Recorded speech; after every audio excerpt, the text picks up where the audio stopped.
person has identified themselves, full name and address, not to include disparaging comments, and have content of not more than 2 minutes in time. We also have some public hearings. Sorry, not tonight. We don't have public hearings tonight. We're all set. In terms of the activities, I'm not going to go through this in depth, but if you have questions, please come either to the town website where there's a link for COVID information. There are specific email addresses for activities if you'd like to participate or if you need assistance.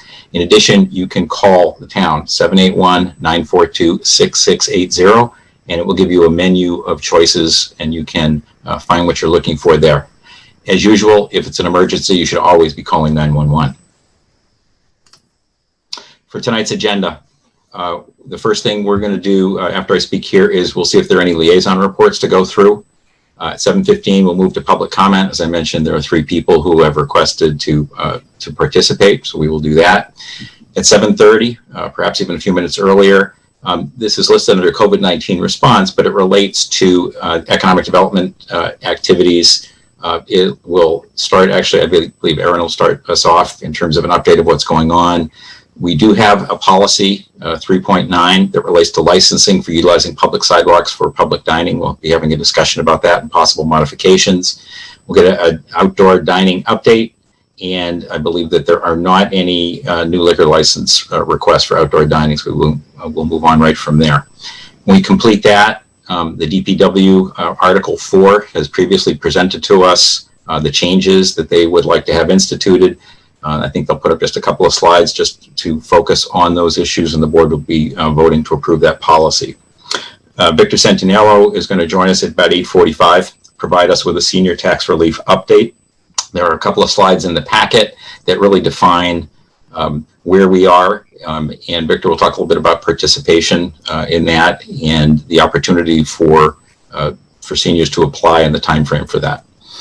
9 o'clock, we have some minutes to approve that were all in the packet. Hopefully we can go through that quickly. At 9:20, we're going to come back to an item that we've had to push from the last couple of meetings, which relates to the town manager goals, and then separately, the town manager review process. And I have some notes on that I'll share. 9:40, we'll talk about the retreat, which is now scheduled for July 22nd. We do have a meeting on July 21st, so this obviously is the night after that. We'll talk about that at 9:40.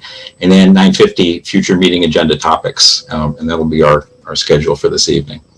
So with that, let me come back to the screen. Here we go. Liaison reports. Does anyone have, just raise your hand if you have a liaison report or anything you'd like to share this evening. I have an update, Mark. Karen, please go ahead. The liaison report for the Climate Advisory Committee just really has to do with getting an update on the methane gas leaks audit. They want to know, as soon as that contract is signed, they are very much willing to assist with the execution of the rest of the plan and help in any way they can. That's it. Thanks, Karen. Ann? Nope, nothing. Thank you. Okay, Carlo, anything? No, I'm good. And Vanessa, you said you're good as well? No, I have just a brief update. I know we talked about inviting RMLD to a future meeting. I think we had said the 21st. I did reach out to them. They will be sending someone. Their meetings tend to end a little earlier than ours, so they're happy to send one person and possibly a staff member if they're able, but definitely one of the commissioners. I think one of the things we can do, I think we want to stay with our agenda as we proposed it. And what we should probably do is take a look at a future date where we could get the RMLD on as a group early into our agenda. So my suggestion is we stay with that when we talk about our future agenda and stay with having Dave Talbot. Mark, I do have more information on that if you want to talk offline about that. Great. Okay, super. Yep, okay, let's do that. Thanks. Okay, so anything I missed? No? Great, let's see if we can stay on this track. So let's move to public comment. Do we have anybody? Oh, sorry, I see Bob's hand. Sorry, go ahead, Bob. Yeah, I can just update Karen. The gas leak contract has been signed by the consultant and by me. He's going to start work whenever he feels like he can. It could be this week. Technically, the town accountant and procurement have not signed it yet, but they both have approved it verbally, so that's just a formality. As soon as they sign it, he'll get a signed contract back. So it's all set. Great. Take it off the table. Thank you. That's awesome. Okay, so the public comment. Caitlin, who do we have of the three people, or any of them in the waiting room now? Yes, we have 2 of 3 in the waiting room. I could, Dan Jacobs would be first. That's fine. Let's do Dan. Okay.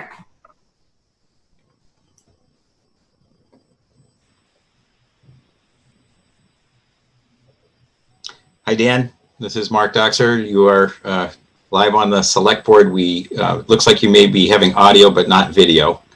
Your choice if you'd like to do video as well. Or we'd settle for just audio. Dan, you there?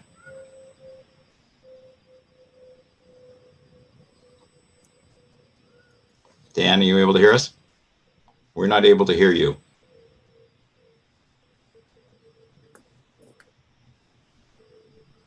Caitlin, you try send him a quick chat, see if he's able to see.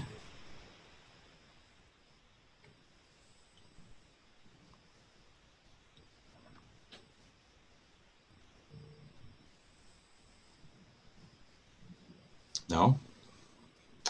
Maybe we should put Dan on to hold for a minute.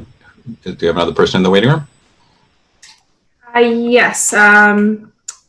Dr. Harrison is now in the waiting room. I can let her in. Great, thanks. Dan, we'll bring you back if you can get yourself on.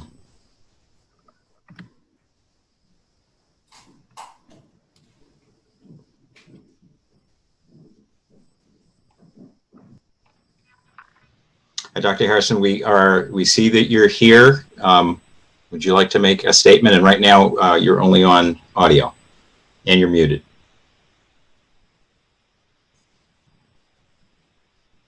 Hi, I personally don't have video feed, but we're working on that. No worries. All right, I must say this public argument has degenerated to one business owner's needs pitted against others. I'm sure that wasn't the intent of the select board, but here we are. And so let's look at some facts. One of the requirements for the Tier 2 license that Venetian Moon sought was to notify adjacent businesses.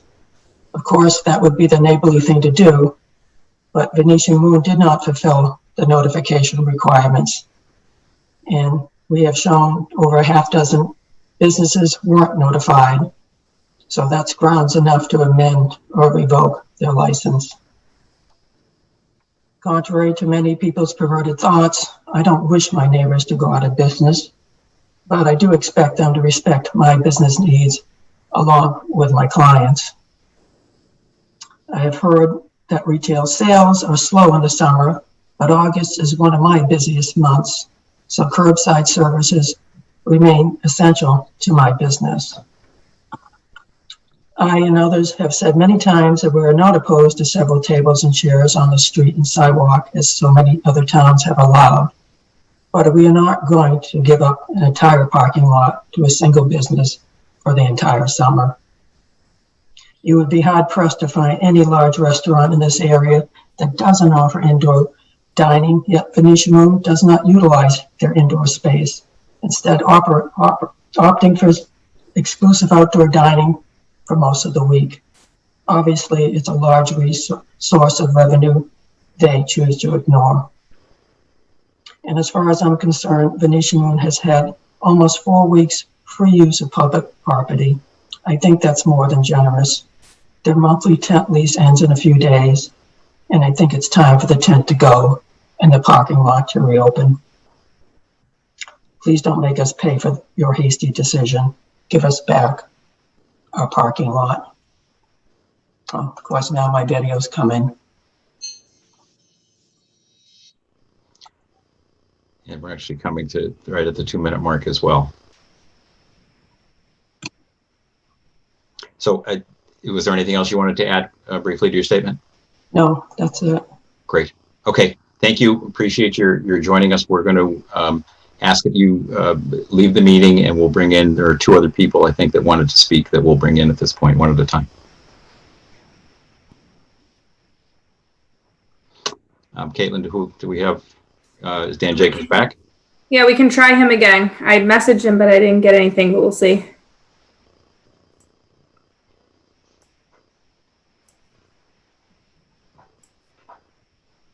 Dan, are you able to hear us? Dan Jacobs, are you available? Okay, so that doesn't seem to be working. Do you happen to, can you send him a quick email and just let him know it's not working? And is the third person that requested available? Yes, I will let them in. Oh, so Dan's not getting any sound. Okay. Dan, can you try going out and back in, please? Exit the meeting, we'll bring you back.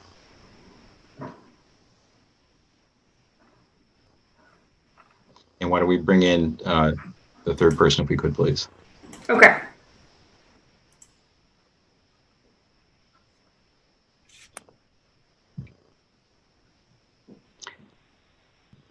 I'm just waiting for the audio to connect.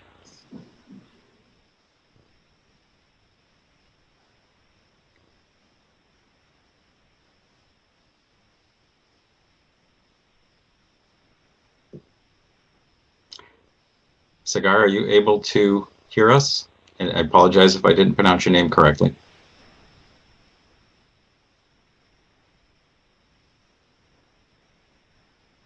It doesn't seem to be connecting either. Any chance Dan is back? He is in the waiting room. I can try and let him in again. Please. Dan? I couldn't tell whose dog that was. Dan Jacobs, are you there by any chance?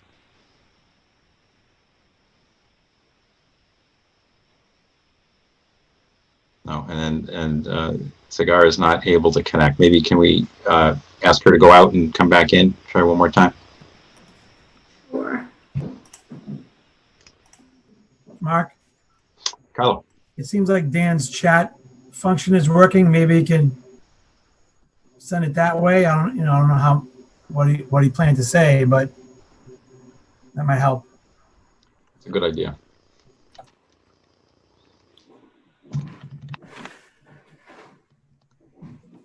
Typing quickly, one option. Or if you may be able to call in.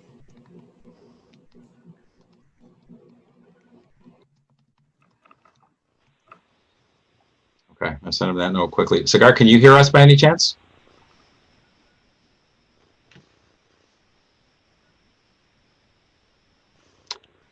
Caitlin, can you try just texting her, see what happens? No, I think she just popped out. Mm. Wait a minute. Dan, we can hear you. There we go. There was a second step in the web interface that I didn't know about. No worries. So thanks. We have you up live now. If you'd like to give a statement. So we have you only on audio. If you Okay, want to stay with that. That's okay.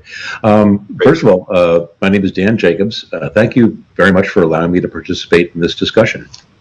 I want to thank all the members of the Select Board for your service, which must be especially difficult right now. From what I've seen in debates and meetings, it seems clear that there's a strong agreement about the importance of supporting local businesses, and in particular, the importance of adequate and available parking for businesses in the town center and on Main Street.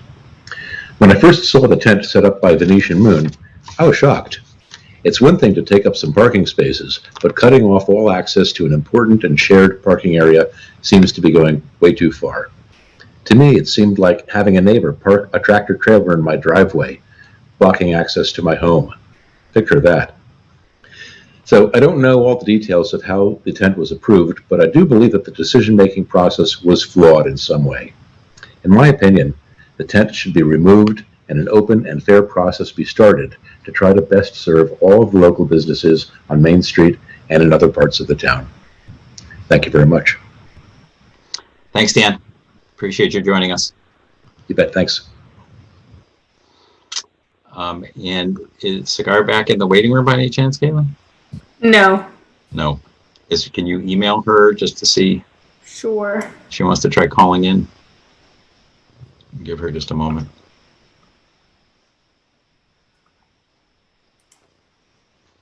Dan, we're going to ask you to leave the meeting, and we'll try to bring in the last person who wants to speak.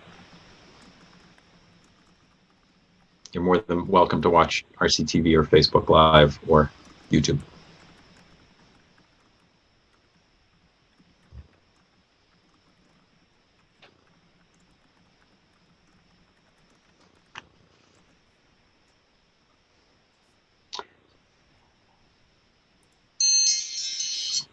Sorry, that's my own reminder.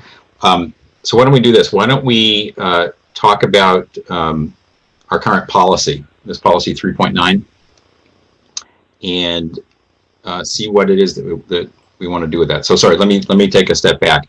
Erin, did you want to speak first, and then we'll come to that discussion, or how do you see the order of operations here? I don't mind going first and to cover other economic development topics, if that's okay with you. Please. Perfect. So I'll try to move quickly through this. These are economic development updates. COVID-19 business emergency management relief. I'm just going to briefly read through portions of my memo that I gave to the select board in the select board packet. So I just want to let members know that I've been working with surrounding towns and our regional planning agency to apply for financial relief for small businesses through HUD. The amount that I requested for the town of Reading is $300,000 of relief for our small business community. If this grant is successful, this program would provide up to $10,000 in financial assistance to qualifying micro enterprises. And these include businesses with 5 or fewer employees, one of whom owns the business. To qualify for this grant, the household of the business must also be low to moderate income, and funds can be used to cover business costs such as rent, staffing, and utilities. It won't cover major equipment purchases, real estate purchases, or construction. And in the select board packet, I've provided this information and also reached out to the business community already with this information about how to determine whether or not your household is low or moderate income and what those qualifying factors are. As of 2016, there are 514 micro enterprises in the town of Reading. 2016 is the latest data that we have available from MAPC. And the application was filed on June 11th and is still pending approval with DHCD. I'm hoping to hear back soon. Just got an update that decisions have been made but not yet announced. So I'm hoping that this grant application that was filed by MAPC in the town of Ashland with 22 other communities will be funded. So fingers crossed on that. And that will be a significant contribution to our local business community with $300,000 earmarked for the town of Reading. The next thing that I wanted to let people know about was the SBA Paycheck Protection Program. Deadline has been extended. The Paycheck Protection Program resumed accepting applications July 6th, and the new deadline to apply for the Paycheck Protection Program loan is August 8th of this year. Again, that information can be found on the SBA website, www.sba.gov. Funding-programs, loans, coronavirus relief options, and we can, I will put that on the economic development webpage as well. The next item is that there's a sales tax holiday announced by the Baker-Polito administration. The annual sales tax-free weekend is the weekend of August 29th and 30th. And new is the Small Business Strong Consortium.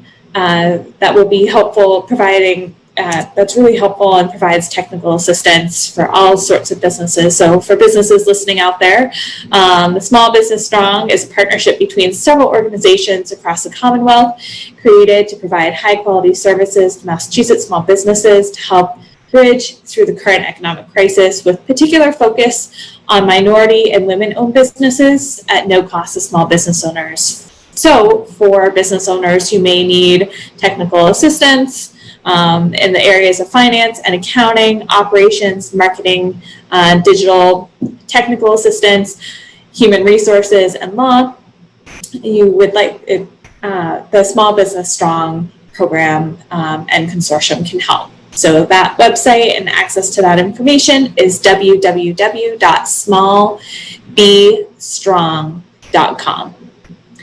And that's it on the state level for economic development updates. And now for the town initiatives related to economic development. The Downtown District Management Organization initiative is still moving along in the background, which is great. That's the Reimagine Reading initiative, where we had a lot of really great public engagement last year. The town of Reading received a second round of grant funding from DHCD's Massachusetts Downtown Initiative to the amount of $15,000 to continue this work. And we are excited and looking forward to the next phase of creating a community partnership and a district management organization for downtown. The next project is Downtown Parking Initiative. As we all know, over the fall and early winter, Julie Mercier spoke with business owners and other staff and the select board about previous downtown parking studies and presented a menu of options for regulatory and infrastructure improvements to help manage downtown parking. And the planning and economic development divisions anticipate coming back to the select board to talk about downtown parking improvements and again, review that menu of options, which I still think are very relevant today. We also recently launched an outdoor dining bistro table program in partnership with the Reading North Reading Chamber to deploy 8 sets of bistro tables and chairs to help support our local restaurants and for the public to safely enjoy. The bistro sets are located along High Street at Green Tomato, Last Corner Restaurant, and along Main Street at Professors and Fusion Cafe. So those are the green tables and chairs that you've probably seen around town. And then this coming up, which I'm very excited about, it's called the Outside the Box Mural Program that Andrew McNichol is working on. The town of Reading recently hired 7 artists through a competitive application process to install and paint original works of art on selected town-owned utility boxes around downtown. This project has been in the works pre-COVID, and we're excited to introduce public art to downtown. And public art, as you know, is one of many economic development and community development tools, and we're really excited to introduce this initiative to town. And I also wanted to highlight a business opening that we are excited to see that Biltmore in Maine is back open, and Fuddruckers is also back open for dining as well. And that is it on the state and town level economic development initiatives other than outdoor dining. Awesome. Thanks, Erin. So let's move on to the Select Board Policy 3.9. Jean or Bob, are you wanting to talk to that issue first? How do we want to introduce that? Yeah, I could start. This is one of the mitigation strategies, so I don't know if you want to pick it up first or more in the middle of the other discussion. Oh, that's true too. Why don't we pick it up in the middle? Why don't we pick it up so we can run through those in order? So, board members, first of all, any questions so far? Sorry, I've been trying to move things along rapidly tonight. No? Okay, Vanessa, you all good? I'm going to assume that's a yes for now.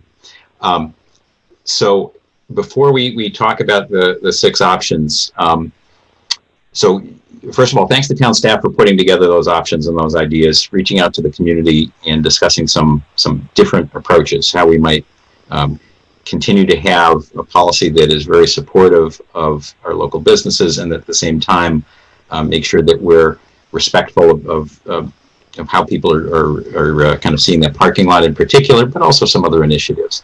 So after that list came out, Carlo and I engaged, and I'm going to give a lot of credit to Carlo for kind of digging in, and we talked about wanting to move this ahead, not on behalf of the board, but as individual members. And I think what we'd like to do, if we could, is kind of share some of that feedback that we got from some of the activities that we started. And that's continued through even this afternoon when there's some feedback from public safety and a few other things. Carlo, do you want to say a couple of words on that first, and then I can chime in after? Sure, thank you, Mark. Yeah, we did some outreach We had some conference calls that Mark arranged, that we both arranged, and Mark was the lead point on that. And I thought it was important that, because it's been such a big topic since it was installed, but more the past few weeks, and since our last meeting, that we need to do some homework and some groundwork with the help of the town. Town staff was involved, and we reached out to some of the business owners. We spoke to Lisa at the Venetian Moon again, spoke with Dr. Harrison. I spoke with Peter Sims. We spoke with Reading Trophy. And on top of all the emails that we've received as a board. So I think the options that were presented in the packet, some have been ruled out altogether. Some are viable. And we kind of focused on more of the parklet idea than others. So again, I was speaking for myself, Mark was speaking for himself, and we basically wanted to see how we could further that process and help everybody involved, because a lot of people are upset on both sides. So that's where we're at. I think tonight the five of us need to discuss this a little bit further.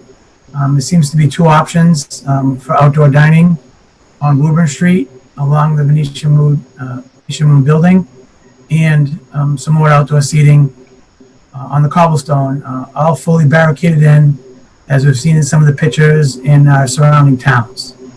So I had a conversation with Pam at Tim Bucket.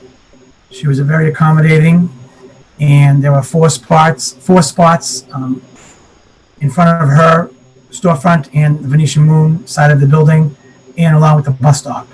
So Pam was very understanding of the whole situation, and thought that outside dining, if Venetian Moon took advantage of it, would be fine out there. So that was very positive, and she was very excited about it. The cobblestone area, we didn't talk too much in depth about how much space to give out there. I thought we'd do that tonight. How many parking spots do we go over from the bump out, and what seems feasible. Safely, obviously public safety is going to chime in. Jane has replied to an email. Assistant Chief Jackson has been involved, and everyone's been involved. But I think we've made a lot of progress starting last week up until today. So that's kind of an update. I don't know if Mark wants to add anything. Thanks, Carl. Yeah, just a couple things. So when Carl mentioned parklets, that's option number 6 that you see in your pamphlet that we walked through. And one of the things that we were hoping to do, and the reason that we contacted a lot more members of town staff, was to understand a little bit more about what that could be. And as Carl mentioned, it sounds like Woburn Street could be an area to consider, as well as something in front of Venetian Moon, that area now. We wanted to see how it could get barricaded, what sorts of requirements there would be. Essentially, the notion of the parklet would be tables, chairs, and umbrellas, not a tent. And they're figuring out the exact quantity of how many of those there could be has not yet been done, but depending on how much space was available. Jean had reached out also and found that it may be possible for the bus stop to be in a different location. Again, tonight we don't have all the answers. We wanted to see if there were obstacles that would say, no, that really can't happen. We haven't found them yet. We did learn that the town does have some concrete barriers in inventory, in stock, and available. It is also possible, it sounds like that there are plastic water-filled ones that when they are pinned together would meet the requirements of barriers. We don't have those, but they are available at modest cost.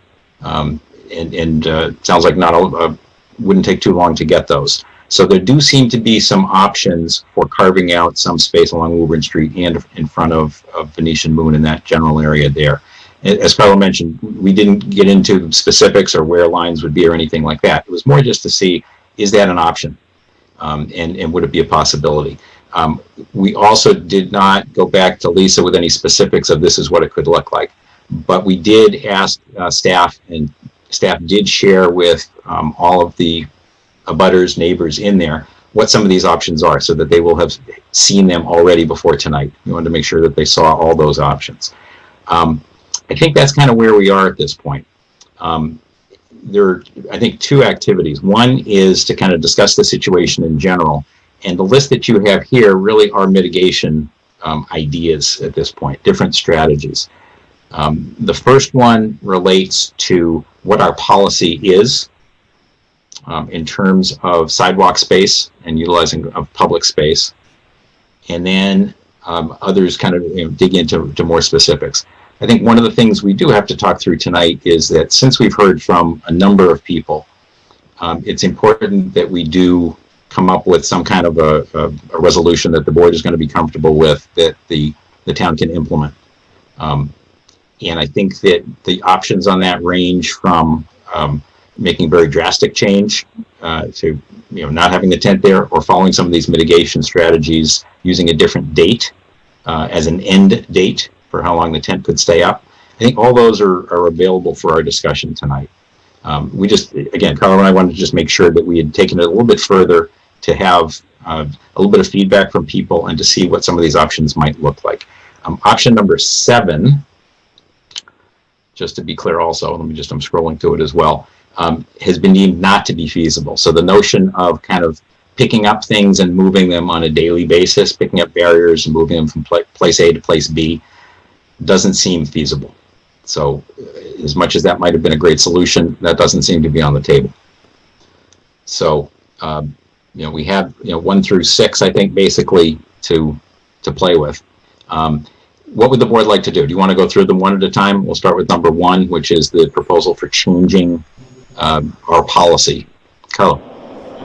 Thanks, Mark. I just want to add one more thing so the board and the public are aware before we get into this, is that we explored as much as we could and really pushed for tenting, canopy tents, smaller tent, but it all had to do with fire code and international fire code.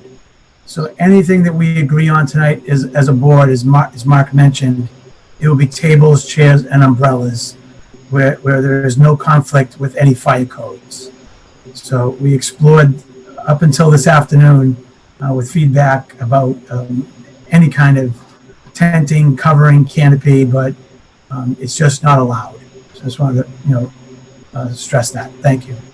And sorry, just to clarify, as it relates to the parklet, that's what we're talking about. Or also the notion of, hey, could we just take the tent that's there now and shrink it and just make it smaller? And so both of it, we're kind of coming back, and the feedback we received is no. As soon as you say tent, then the fire codes apply.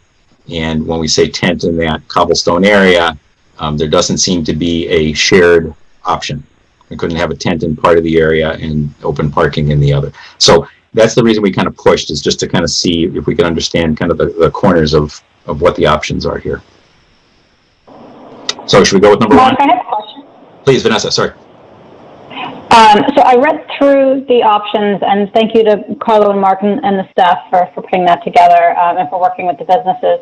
My question is there one recommendation that everyone agrees on as the most reasonable or least offensive to all parties involved? Because, if the businesses and the town staff reached an agreement, I would love to know what that one is before we go through all of the options. Like, is there a best at this point? I would like to second that. I don't think we need to waste our time going through options that no one likes. Thanks. So I, from the perspective of myself and the discussions that we had with the businesses, there is not a consensus on what to do. Gene or Aaron or Bob, I'm suspecting you wouldn't feel differently about that, but I'd ask you to say that first. I think that's fair to say that there isn't a particular one consensus over another. What we try to do as town staff and with our local businesses, in conversation with our local businesses who are impacted by this, is to lay out the options and considerations for the board. So that's what we have in front of you.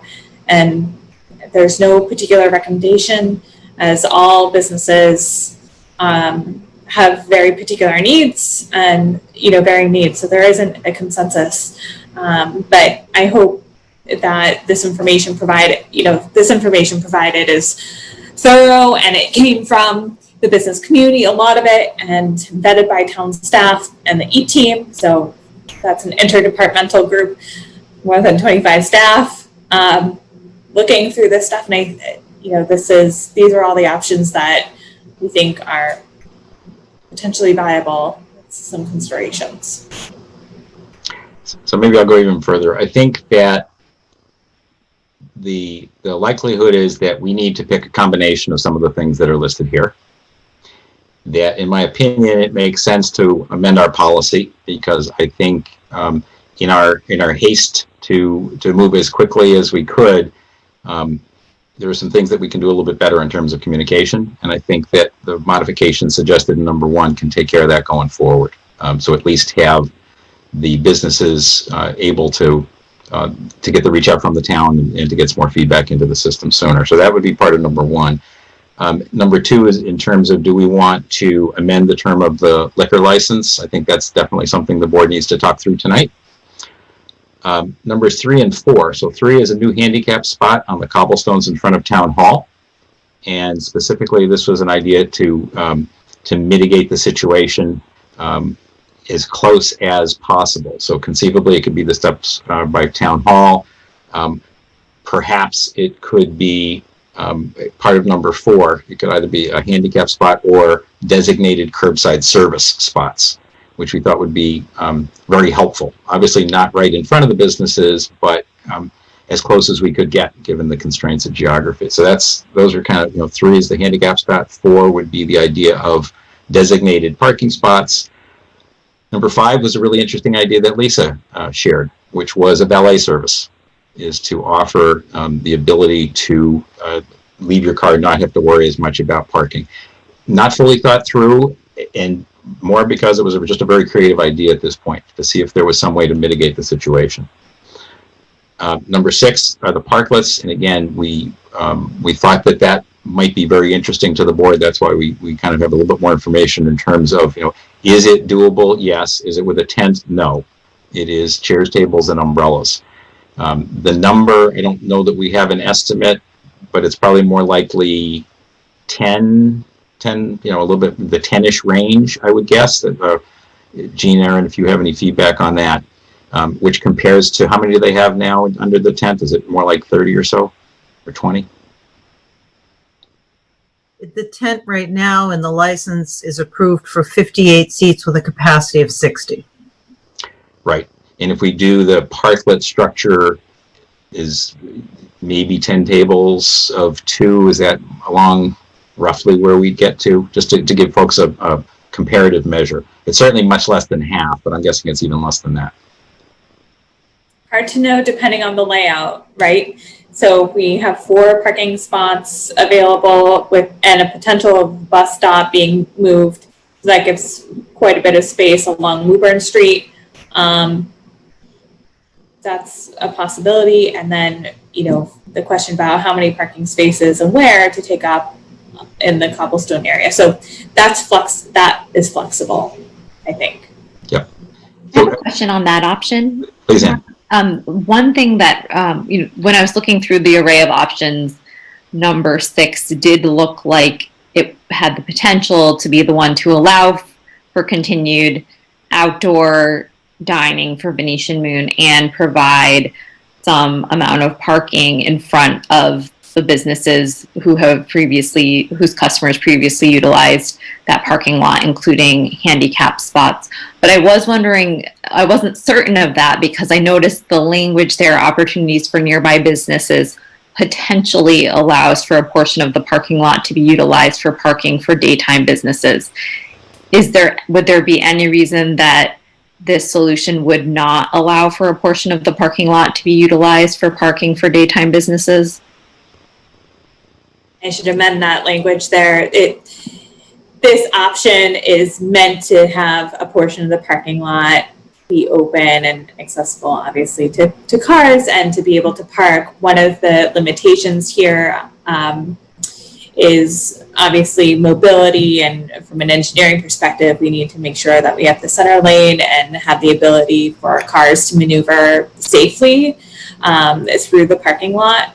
And so we may need to have, depending on the location of the parklet, we may need to have the parking aisle on the opposite side of the parklet also be closed to allow for safe access and utilization of the parking lot. So there are some limitations. With utilization of the parking lot for parking. However, there would be parking opportunities available, just not the entire parking lot. Okay, thank you. That helps me understand. Thank you. And Carla and I have learned that the concrete barriers are 10 feet long and the water-filled ones are 6 feet long. And they'd have to be daisy chained for protection to do that. Any other kind of general questions? General question about number 7. It sounds like that one is off the table because it was deemed not feasible by town staff. And so I understand it's not feasible for town staff, or it's viewed as not feasible for Venetian Moon in terms of the setup and takedown, or both? It's really both, but more so on the town side. That town staff would not necessarily be able to get out in a timely manner to move all the barriers and that kind of thing. And we were also concerned moving those concrete barriers is not a physically easy job to do, but it also can do damage to the cobblestone as well. And so overutilization and movement of those really heavy objects can also be destructive to property. So it's both, but it's really a timing thing more than anything. I remember at the last meeting that Bob had mentioned there were public safety concerns around utilizing the what has most recently been used as the exit for that parking lot as both an entry and exit. Did you revisit that idea? Was there any possible configuration or signage that would have addressed those safety concerns that would have allowed that to be used as entry and exit for the parking lot, but allow the tent to remain? We did look at that again. Public safety staff, myself and others, engineering, went and took it out, and Deputy Chief Jackson actually was going to attempt to get a vehicle in there with the existing scenario, but it just wasn't possible. It's the geometry of it and the public safety issues that pose a real problem. Okay, thank you for revisiting it. Any other questions from board members, generally speaking? Mark, Carl? can I make a suggestion to try to move the ball forward for all of us? Sure. With town staff's assistance, I would like to move forward on Woburn Street if Venetian Moons decides to take advantage of that with the 4 spots currently, and then we could open it up if we can move the T-spot. If the MBTA acts quickly, then we can do it all at once. But if the MBTA takes more time or doesn't deem it feasible in the end, we still have those 4 spots to work with. So that's part of it. And then as many spots as my fellow board members feels comfortable on the cobblestone, 4, 6, 8, whatever we think is fair or enough seating to move forward there. The tent would have to come down at a date that we set. I think Lisa should be involved in that process a little bit, and also in the cobblestone lot, since the tent is going to move. Since the tables and chairs will probably be on the Venetian Moon side, on the storefront side, that handicap spot will still be not utilized. So to add a handicap spot on the CVS end, 1 handicap spot, and then if you want to consider the other handicap spot in front of Town Hall, that would just add another handicap spot. I know it crosses the street, but I think more is better than less, at least for the summer. So that's kind of what I want to move forward. If someone wants to talk about curbside pickup on Main Street, I am open to that, but we really need to discuss, when does the tent come down? Ken, with town staff's assistance, and Lisa from Venetian Moon agreeing, does she want both the Cobblestone and Woburn Street, one or the other? And how do we best assist with that process? I think, as laid out in the packet, there are some options or would want to do, but we just can't. So that's Carlo, did you, I like the direction that you're heading and sort of that array of options all together. What was the reaction from, if assuming that you did kind of lay out that particular array of options to the local businesses involved, what was their reaction to it? If, without, obviously we can't ask them directly, they're not on the line, but what was your overall impression? Well, I think from the last Zoom meeting that town staff organized, I think right before the 4th, there was a lot of frustration at that time about the tent needs to come down now, next week, and there's a lot of animosity. So we're trying to do the best we can moving forward. Have we asked directly what they're comfortable with? I am pretty confident that the main goal is to get the lot open for some parking. We never discussed how many spots is reasonable. What Aaron mentioned, if we can't utilize the other side of where the barricades are, even though that's what you can do when cars are parked there, back out safely and not hit a car, that's of the public safety. So I guess how many spots we can get out of the 24, 25 would be to be determined. But I think the main goal, my takeaway was from all the conversations, was open up the lot for public parking. I'd like to see at least one handicap spot that's there. The one that's there would be covered by tables and chairs currently, so we'd have to make one. So it wasn't definitive, but open the lot was the biggest. Right. Yeah. And from Venetian Moon's perspective, did you get any kind of sense that they needed X number of tables or seating available in order, for them to be able to maintain their current payroll or anything like that? We didn't have that discussion. Okay. Venetian Moon obviously wants to have the same number of tables as they currently have. Sure. And, with the tent not being there, Lisa spoke at the July 2nd business meeting, and she, in response to this parklet concept, said that lunchtime service may be needed to be offered to offset some of the changes in seating reduction.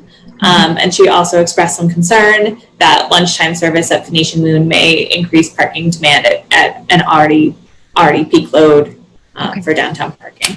Okay. If I could add a little bit more color, I think that more than a couple of the abutters expressed, I don't know if interest is the right word, but didn't have objections to utilizing some space in the parking lot in front of the Venetian Moon area, as well as Woburn Street. I'd say multiple people indicated that might be okay. And we heard Dr. Harrison this evening even say that, I think I heard her say specifically that would be a much better solution than the tent. So I think what we have in front of us is, and nicely laid out, Carlo, is an opportunity to decide if there is a smaller option available. It would be quite different. I think what we heard from Lisa is that, the economic development front, if we could, that she'd hired somewhere around 30 people, kind of supporting the activity that's going on there. And obviously it's become popular, and that's great. With a much smaller footprint, that number would have to be much smaller. And we talked about, this lunch idea, whether or not that's feasible for her, that's her call. I think that if we were to move in this direction, we would need to ideally give Lisa a little bit of time to be able to and town staff some time to work together to figure out how we might do this. And I would recommend that we don't kind of take the tent down and then figure everything else out later. I would think that we'd want to work out some kind of ideally dovetailing a transition. May or may not be possible, but something that would be more of a smooth transition. And it will take some work, I think, on the parklets. I don't think that this is a simple solution by any means. It's great that we've seen it in other communities. I think it's great that we've kind of started learning what may be possible. And Jean, the starting of the bus discussion, I think, is great. And if it turns out that Venetian Moon feels that this is, a good option for them, and potentially other businesses, just to be clear, I would ask that we move pretty quickly to help and figure out what we could do with it. Other members, Karen. By the way, thank you for staff and for everybody who ran around right before the 4th of July to try to bring the businesses together and come up with these ideas. I'm wondering, in terms of asking the MBTA to move the bus stop, can we do that? Can we make that a permanent thing that might fit in with future parking plans so that we are, I don't know why they put it there, it made sense, but it would be wonderful if we could grab some parking spaces and keep some parking spaces and still have bus service. I can respond to that. I've had numerous emails back and forth with the planning staff at the MBTA. They've been very responsive, and they are couching this as a temporary relocation. And that is the most expedient way forward. I think it's a bigger conversation to permanently relocate a bus stop, but they did have ideas for where the bus stops could be relocated. And as you know, there's 2 bus stops that we're talking about, because the one that's on the town hall side would need to be really thought about, because now you're talking about a pretty dense area if you're going to do a parklet and have a bus stop on the town hall side. I think that's probably worth considering relocating for safety reasons. Likewise, obviously, with the bus stop closest to Venetian Moon on that side of the street, there's a couple of alternatives for relocating that temporarily. There is a notice requirement, and I have I'm trying to get a meeting scheduled. We tried to get it on the calendar today, but they weren't available. But I am trying to get something scheduled with staff for this week so that we can go through this and vet exactly what the process is. But for me, I'm concerned that we certainly don't want to, thinking we're solving one problem, create another set of problems by relocating the bus stop. So I think that's going to need some thought and consideration. Mark? Can I ask Vanessa to chime in first, Carlo? Give her a chance. Vanessa, go ahead. Thanks, Mark. Jean, thank you very much for pointing out the potential unintended consequences of moving a bus stop. We don't have a lot of public transportation beyond the commuter rail in town, and so I want to be very sensitive to people who would use that bus stop and work closely with the MBTA to make sure we're not inconveniencing residents or workers who come or go via that location. So thank you very much, Jean, for being sensitive to that. Anything else, Vanessa? No, all set. Carlo, that was it. Thank you. Thanks, Vanessa. Carlo, and then Karen. I just, if it's viable, and I'm hoping it is, in addition to the parklets, I would like to see as much sidewalk dining on the bump out as feasible, as safe as can be, on top of the parklets, not just the parklets, that there's 2 tops abutting the building, whatever the town allows, as much as we can give, that's what I want to give. I don't want to limit it to the parklets. I know it's hard that we have to make this decision, but I want to give Venetian Moon, their customers and their employees, as much space as we can give them. That's possible, obviously, and there is some space there with that bump out. Not a ton of space, but and some sidewalk space. I know Bonratti's is going to do some two tops along her property line where the patio is and the storefront is, and that can be done as well. Thanks, Carol. Karen? Okay, so just going through all those options, Mark, just in the board, just to give you guys. So I did hear the owner of Venetian Moon say that she really only needed the tent till the beginning of September, September-ish. So I would be in favor of modifying the liquor license. I do hear from many residents and patrons of some of the other businesses that they're concerned about handicap access. They're concerned about this curbside service, this need to be met by a staff member. So I definitely think that was a great idea that you brought forward to try to increase that.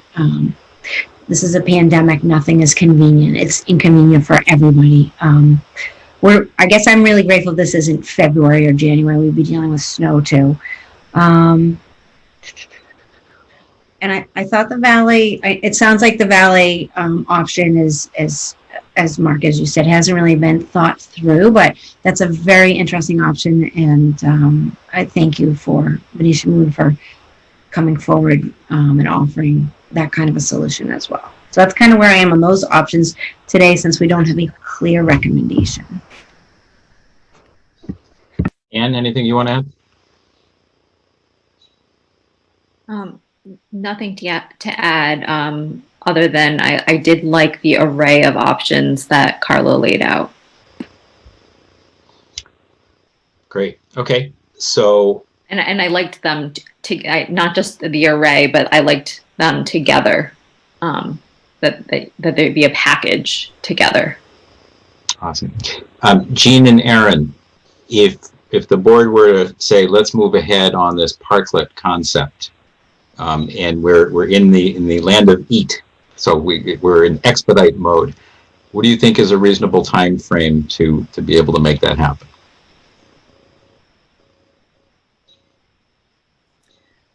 I have no idea. Was the bus stop a full 2 weeks notice? Or was it 3?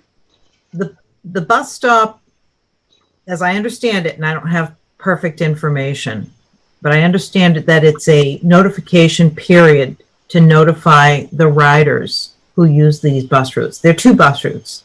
There's Route 136 and 137. And there's 30 some odd riders who use these 2 stops. So there's a procedure that the MBTA uses for notifying, and I'm not even exactly sure what that is, but it's a couple of weeks.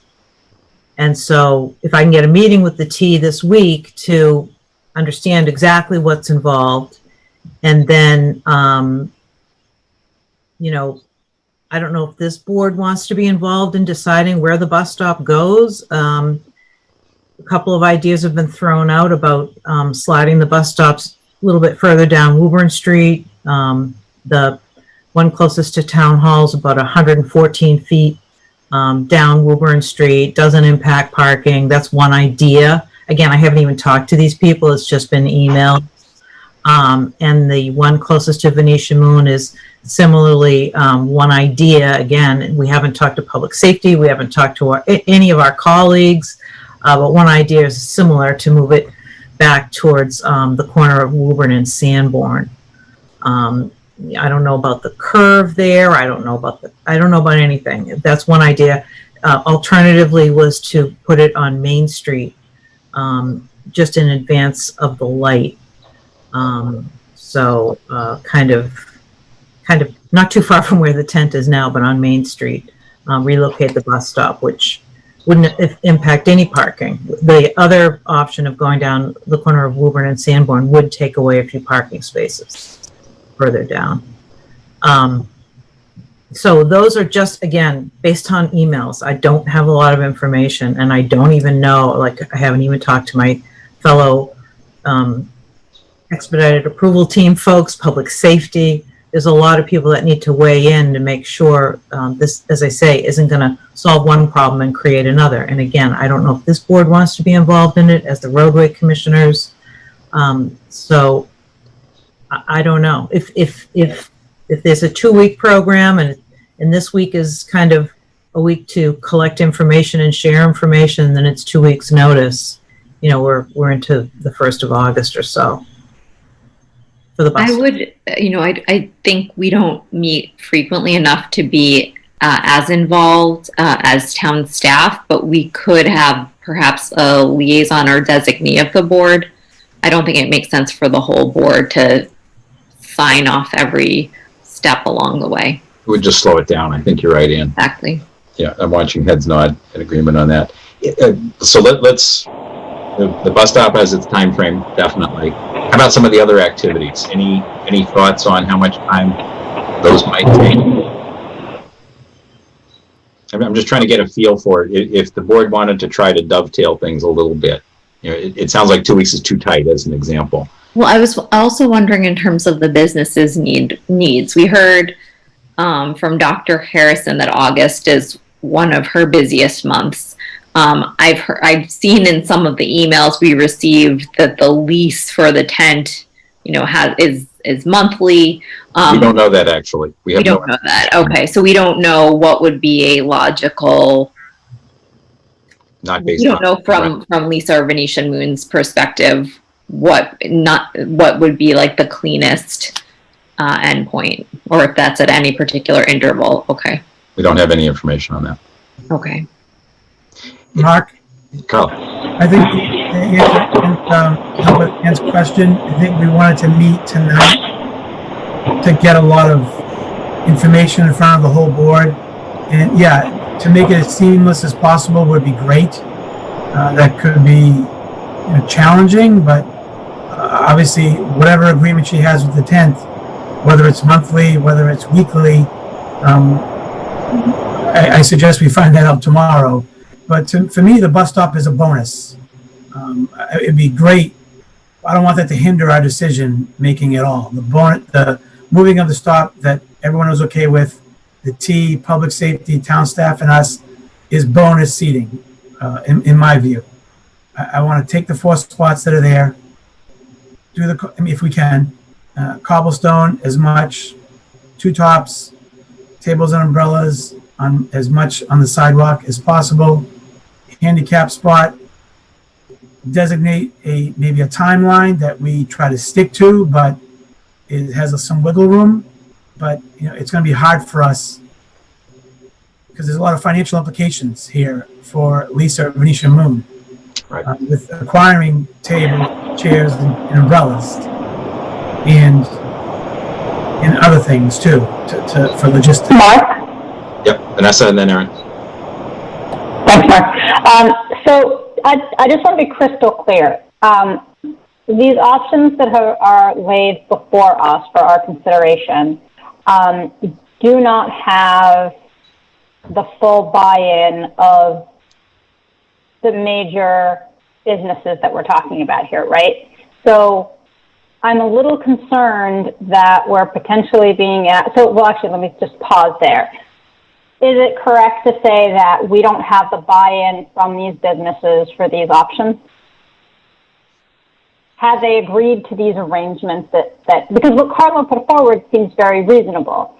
And I'm perfectly fine moving forward with that. What I want to make crystal clear on is that all of the businesses who will be affected are on board with this plan, because what got us into this situation is the fact that we weren't fully informed on how this is going to affect all the businesses.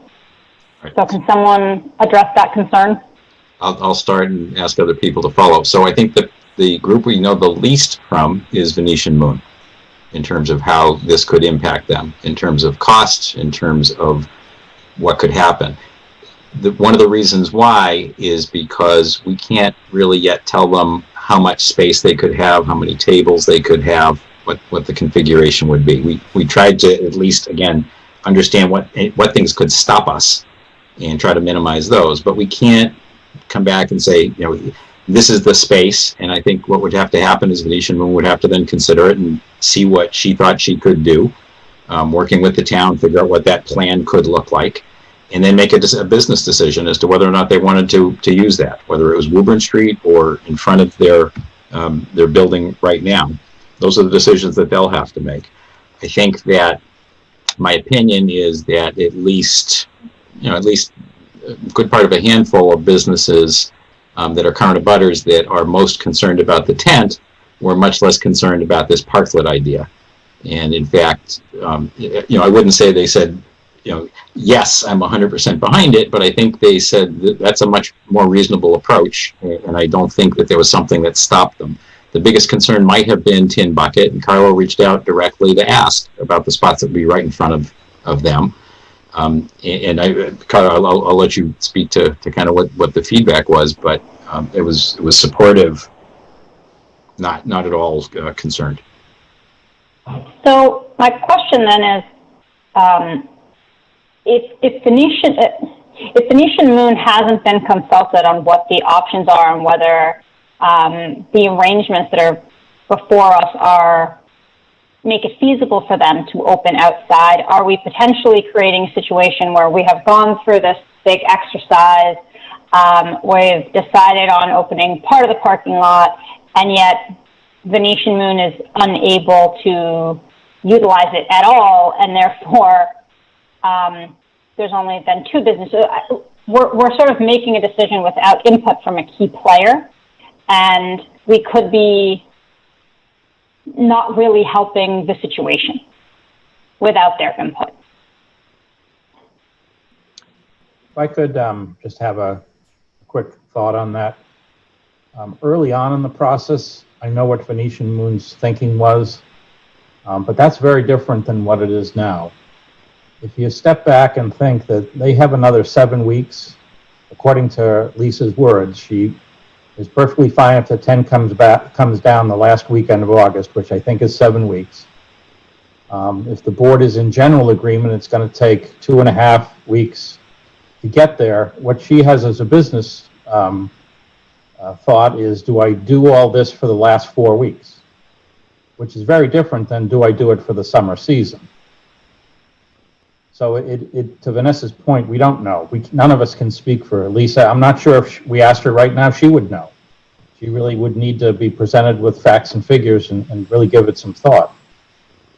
And it sounds like, although I did think that Carlo's array of options as a package sound good, they haven't been presented as such as a package to the business community as a whole, not just to Venetian Moon, but you said it was like the parklet concept generally that some of the budding businesses thought sounded like it had potential, but sort of the array and how that works wasn't something that they commented on. I think actually they've had an opportunity to see all these options in many permutations. So, Ann, I think in general, you had two groups. One wants the parking lot open, one wants it closed. There's not a lot of compromise there. So Right. If you're going to open the parking lot for more than it otherwise would have, some of the people are going to be very happy. If you're going to leave it closed for some period of time, some of those people are going to be unhappy. So it seems to me that, if you're looking at 7 weeks and you make some change that cuts that in half, roughly, that's the best compromise you're going to get in terms of the lot can't be both open and closed. And the rest is details. The rest is options. Does Venetian Moon want to do this or that? We don't know. There's no way we can answer for her. I don't know what the costs for putting together tables and chairs for 4 weeks of outdoor dining would be. I really don't. I don't know if she could use the current tables and chairs. None of us know that. But I just want to paint the picture in the parking lot a little clearer, just to make sure you all understand. Right now, there's 2 sets of angled parking and a travel lane in the middle. If we are to close the lot partially for dining near the restaurant and near the sidewalk, clearly all those angled spots are gone, but so are the other angled spots behind the barrier because there's not enough room to have angled parking and a travel lane. So it's possible that we could save a couple of those for parallel parking, and it's also quite possible that none of those spaces could be saved. So at best, you're saving the tail end of the parking lot wherever this dining ends. And one would assume it's going to end before Middlesex Animal Hospital. So, I don't know the space count, but I just want to make sure you're not only giving up spaces that would be used for dining, parking spaces. I'd like to, thanks, Bob. I think that's very helpful. The other thing that did come up in discussions and was brought to the board's attention as well is, are there other options for employee parking, employees that work right in that area? So in other words, can we open up some customer spaces with some adjustments in employee parking? So I know some people are using the town hall lot currently because that's not nearly as full as it usually is. That's one option. There may or may not be options to talk to the church just down the road on Woburn Street. I'm not sure if that's the Congregational Church. I'm not sure which one it is, but there may or may not be some options there also. So as we're thinking about parking spots in the pandemic, there may be other spots available, and maybe we need to really help employees park in those locations so that we've opened up as many possible customer spots as we can. If that is a big part of what's driving our discussion and decision here, I think that it's incumbent on us to make sure that's part of the solution as well. Erin, I'm sorry, I cut you off. Vanessa, hang on. Erin, I had recognized Erin. Just very briefly, regarding the parklet on Woburn Street and bus stop relocation, this is a logistical and engineering question about whether or not that travel lane with parklet would be wide enough for the bus to not cross over the double yellow. So that's something that we need to be looking at carefully and vet. So in terms of timing and negotiation with the MBTA, there may be additional time and actual negotiation and technical information needed and time needed to have that conversation with the MBTA and logistics on that piece. They didn't want to overlook. It's not easy to pop up a parklet in those 4 parking spaces with the bus stop in that vicinity and not have that conversation. So just to clarify for 1 second, conceivably the far extent of barriers would be the outside of the parking spots. Yep. Right, and that would maintain, I don't think right of way is the right term, but it would maintain the road basically as it exists in realistic conditions. So there's somebody parked there and there's a bus coming down one way and there's a car coming down the other way. Conceptually Possibility, but the barriers sometimes are a little bit wider than, the couple inches we have between cars. So it's a question.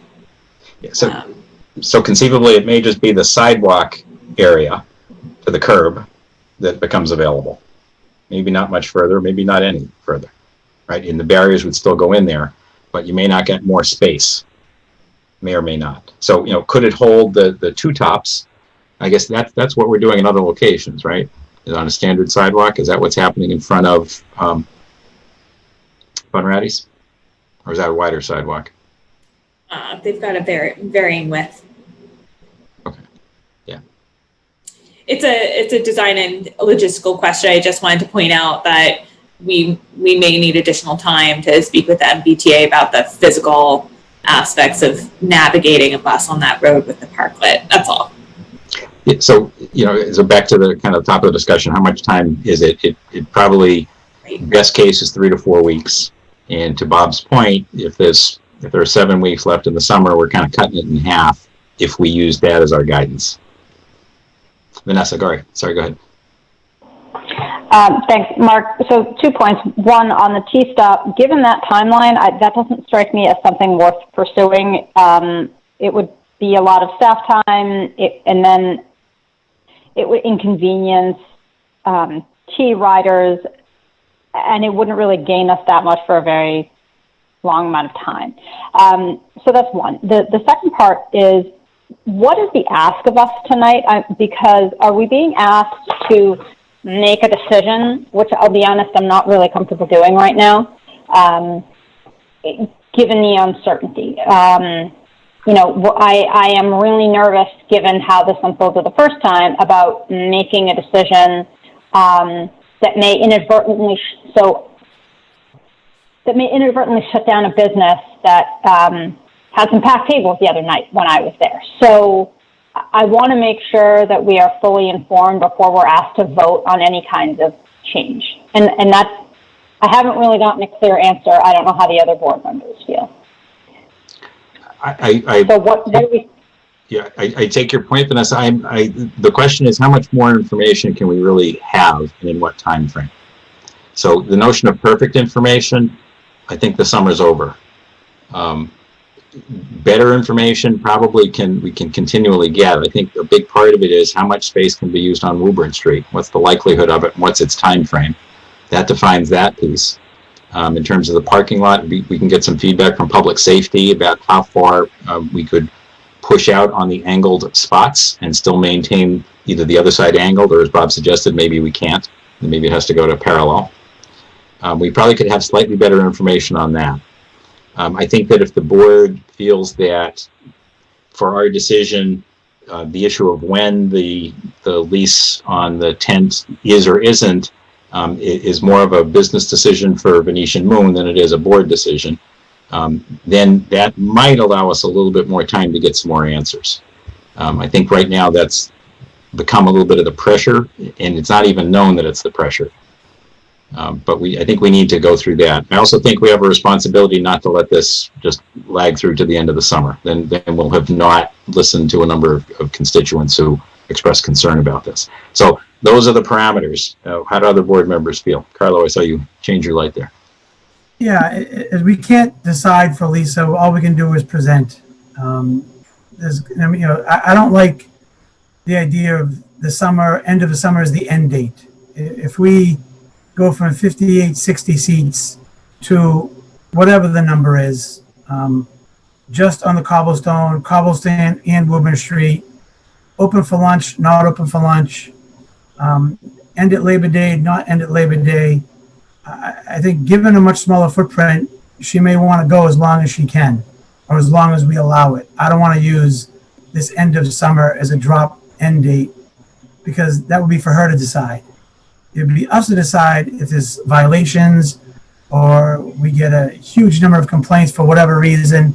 But as we know in New England, summer can be cut short or extended. So I'm not comfortable using the end of August, Labor Day weekend as a cutoff for the parklets. I want it feasible. The clear consensus from everyone we spoke to was open the lot up, take the tent down. That was pretty much it. I have to disagree, Carlo. Forgive me. I have to disagree. I don't see that was a clear consensus. I see that there was a lot of, I think somebody else stated it earlier, there were two options, keep it open, keep it closed. And I saw a lot of voices on both sides. So sorry for interrupting you. No, we have to compromise. Correct. There's a lot of opposition on both sides. So we have to find a happy medium that's not going to make everybody happy, but opening a lot was clear, very clear, crystal clear from a large part of who we spoke to and people who we didn't speak to. So to just say, let's leave the tent up to the end of August, the way it is, keep the parking lot closed, to me, would just create, can't say it on RCTV, but create some kind of show that we wouldn't really want in town. So Mark and I made some conversations. I've had other conversations. I don't know who else got emails other than the direct board emails, but to say on July 13th, okay, we'll take the tent down August whatever, is to me not a viable option. So, sorry, say that point once again. What was that going to say? Say that last point once again, Carlo.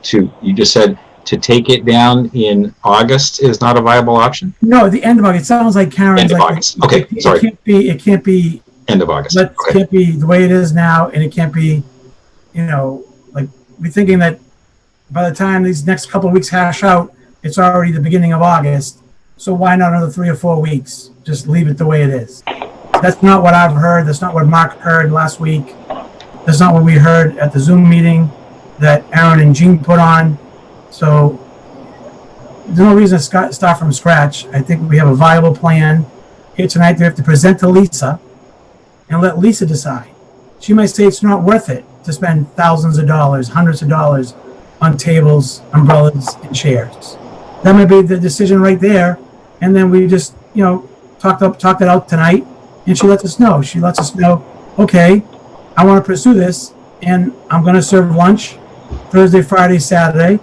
I'm going to stay through the whole month of September because I'm allowed to. That is up to her.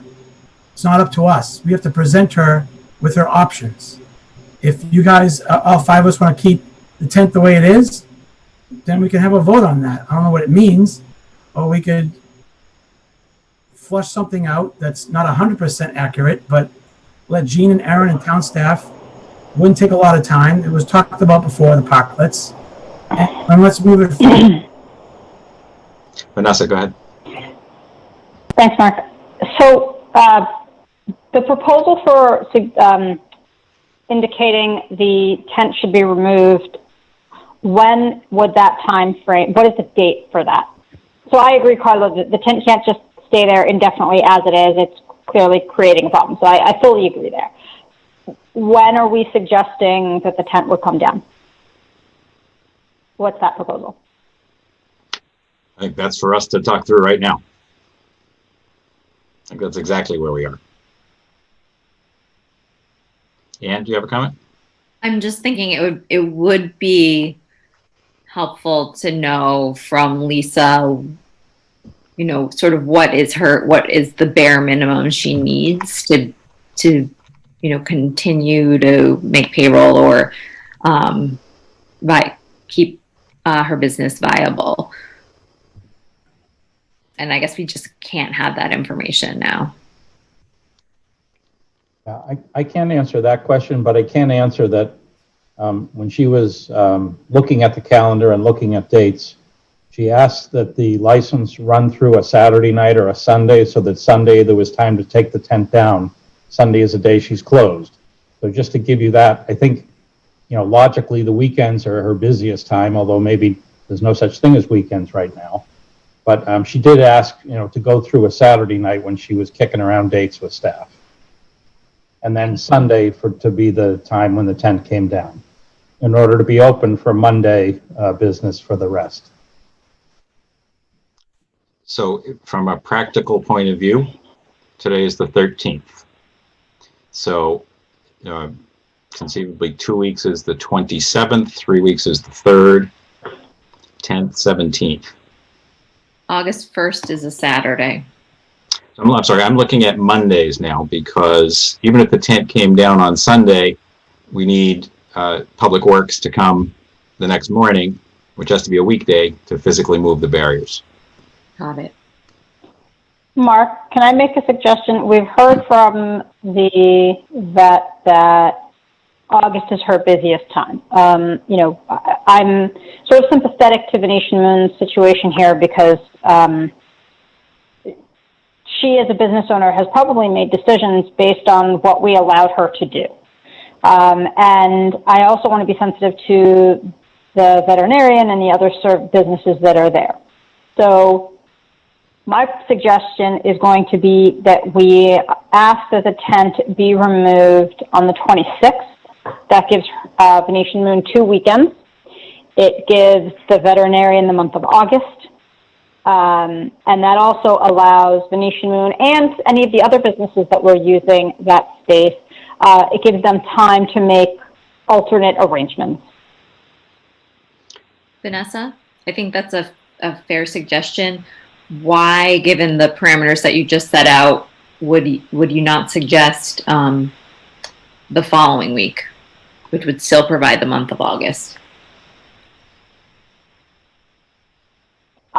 I'll be honest, I'm looking at a calendar. It's somewhat arbitrary. I was trying to split the difference. So So Friday, I'm not tied to it. Yeah. Sorry, what was the last thing you said? It's tough without the input from anyone. The first Monday in August would be August 3rd, to your point, Ann. And that is the first day of August. That's Monday through Friday. Mark, I think that's very reasonable. It's my opinion. Karen. I'm fine with that. I'm actually, Carlo, I definitely agree with you. I don't want to make a decision for a business owner that isn't here. We made a commitment to her. And I also definitely hear from the other businesses that they need help getting people, especially folks that aren't fully physically able or have large pets and other issues, to get to their facilities. So I was kind of hoping, you know, I don't know what it's going to take to reconfigure parklets and tents and all that stuff, but based on these suggestions here, is there something we can do temporarily in the meantime? I've seen us covering signs on Haverhill like a bunch of times over the speed limits. Can we do something to give them some handicaps, curbside pickup access in the short term? Because no matter what we recommend tonight, we're still looking at 2 or 3 or more weeks before we can, even if the parking lot would, if we decided that tonight, it'll be open, it's going to be 2 or 3 weeks. And how about, what can we do in the meantime? So I think that those options are actually here on the table in terms of what we might be able to do quickly or more quickly. And to your point, on a temporary basis to kind of to try to assist. I think the biggest decision, though, that we've got to come to is what's the date that will allow the license to extend until. And as of right now, nominally it's November. We've been told by Lisa that that's certainly not right. It would be September.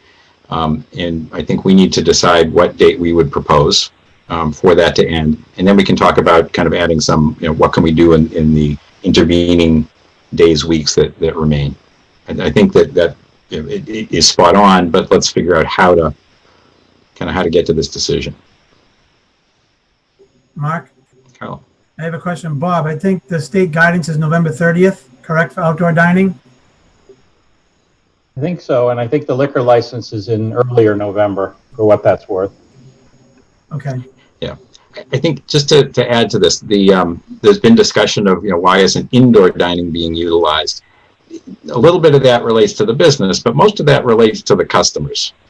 And customers in Massachusetts, in Reading, around the country, aren't really comfortable eating inside yet. And so whatever space was made available per regulation, it's not clear that people are going to go inside yet. So I don't think we can just say, well, if they have capacity for X inside, they can get X inside.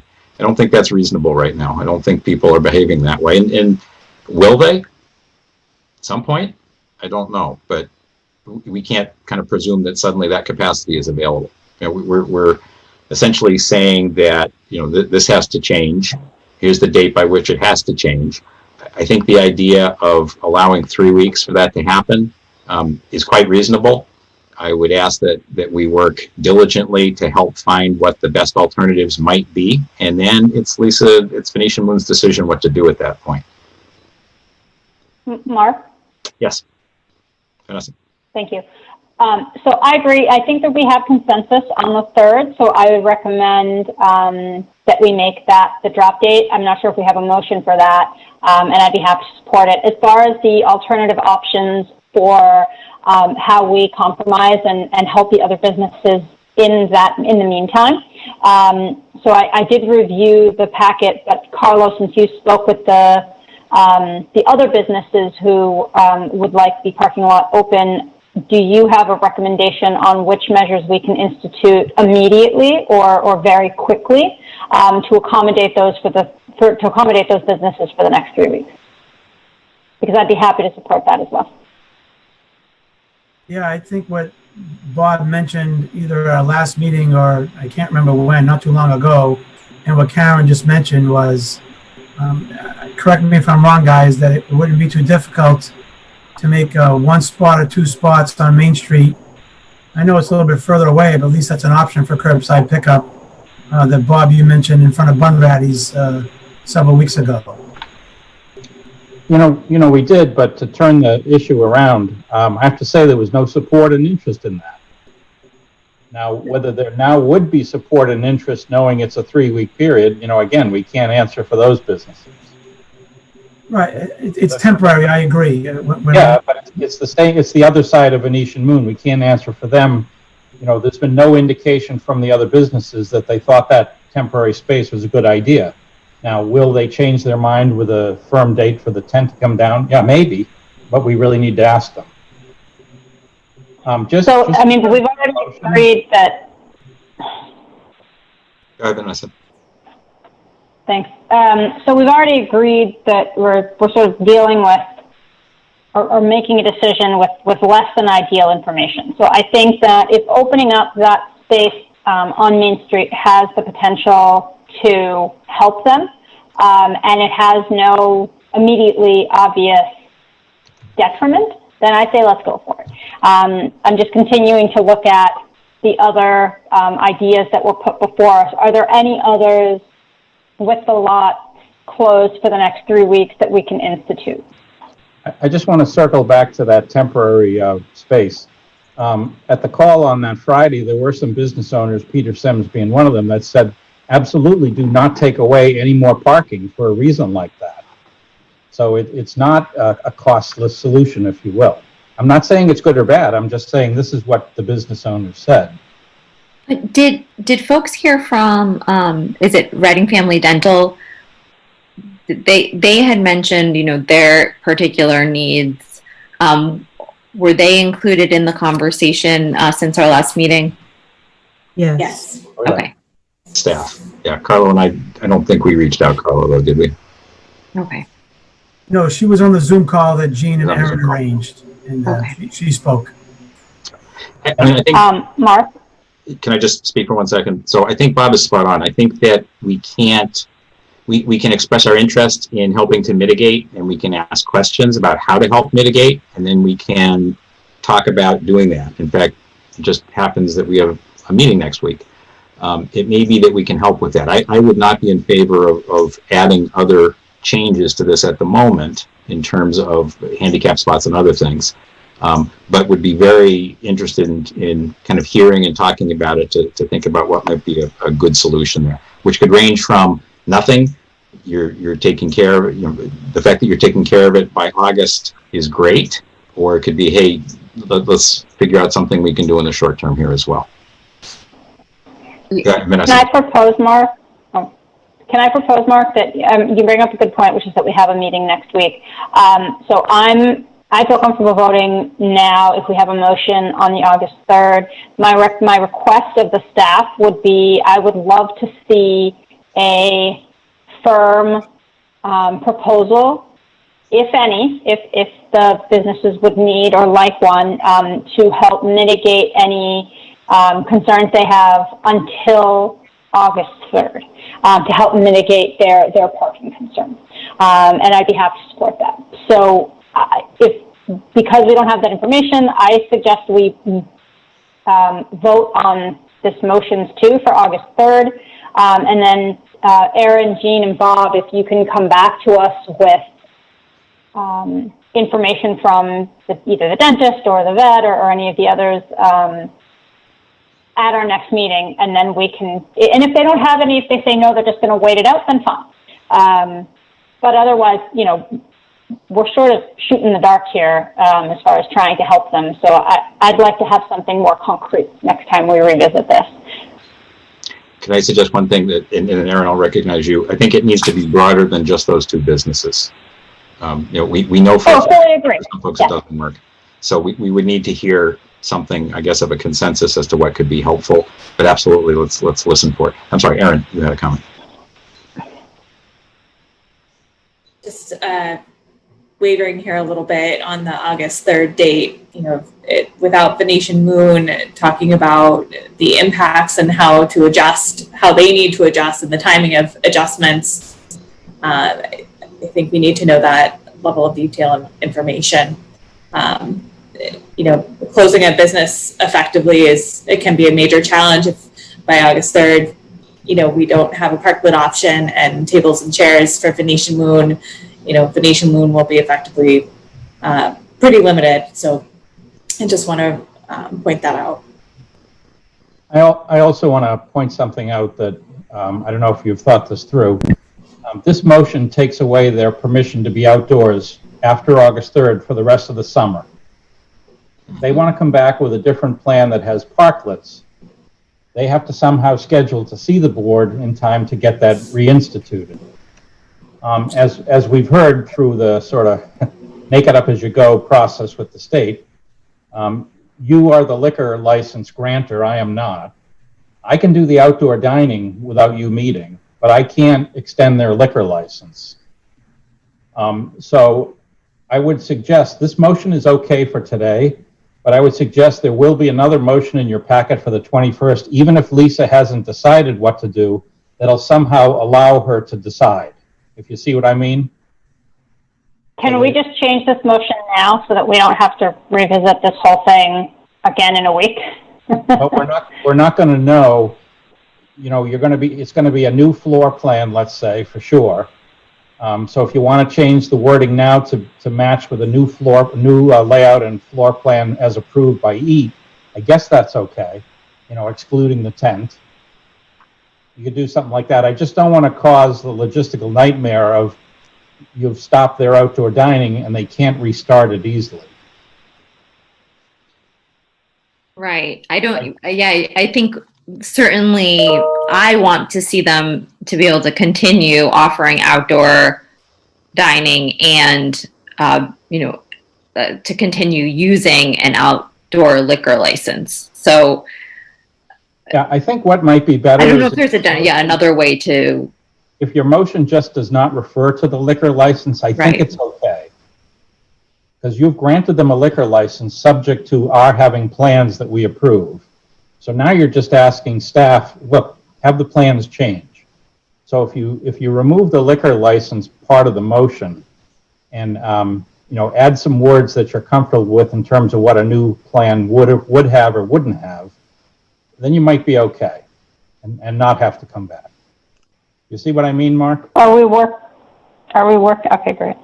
So I agree with that. something like this, and happy to change it. I just kind of quickly was typing in the background, but I think that somehow it has to be clear that the current tent configuration needs to be modified. I took out the liquor license aspect as you suggested.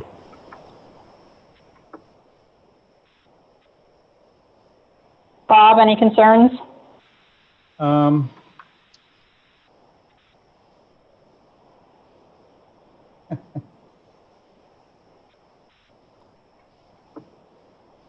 It's the license that we granted was an outdoor liquor license.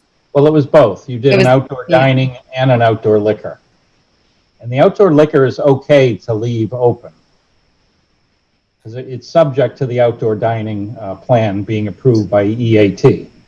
So there are separate licenses? Correct. Yes. And the board has the only authority on liquor, and then you've delegated the rest to staff. So do we need to say that? I would say to remove the current tent configuration. That's clearer. Yeah, I like that better.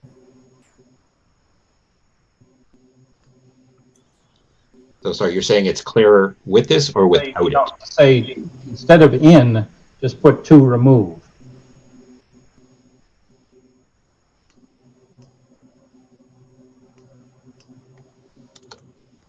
And so I know certainly businesses are looking for certainty. So I'm thinking aloud right here. Does it make more sense for us to vote on this tonight to provide businesses with certainty and the ability to plan?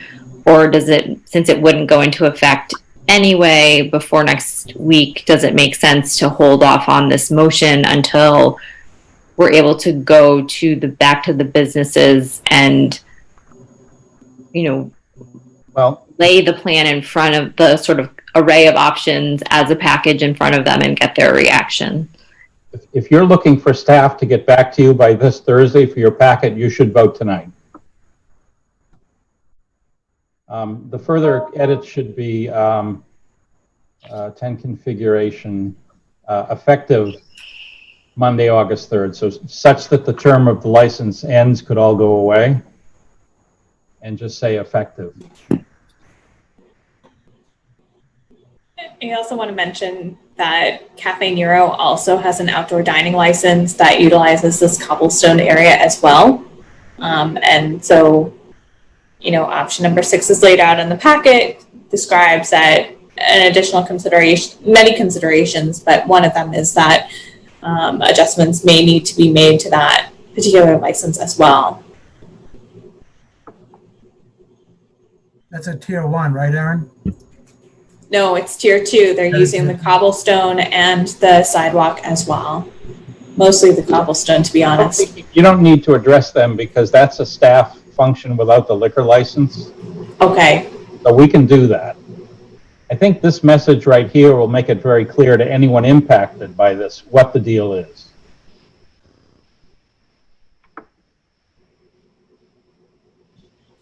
So we have the removal of the tent, but what this motion doesn't say is that there is an alternative option pending, or change or modifications to outdoor dining to allow for the outdoor dining to continue in a different fashion.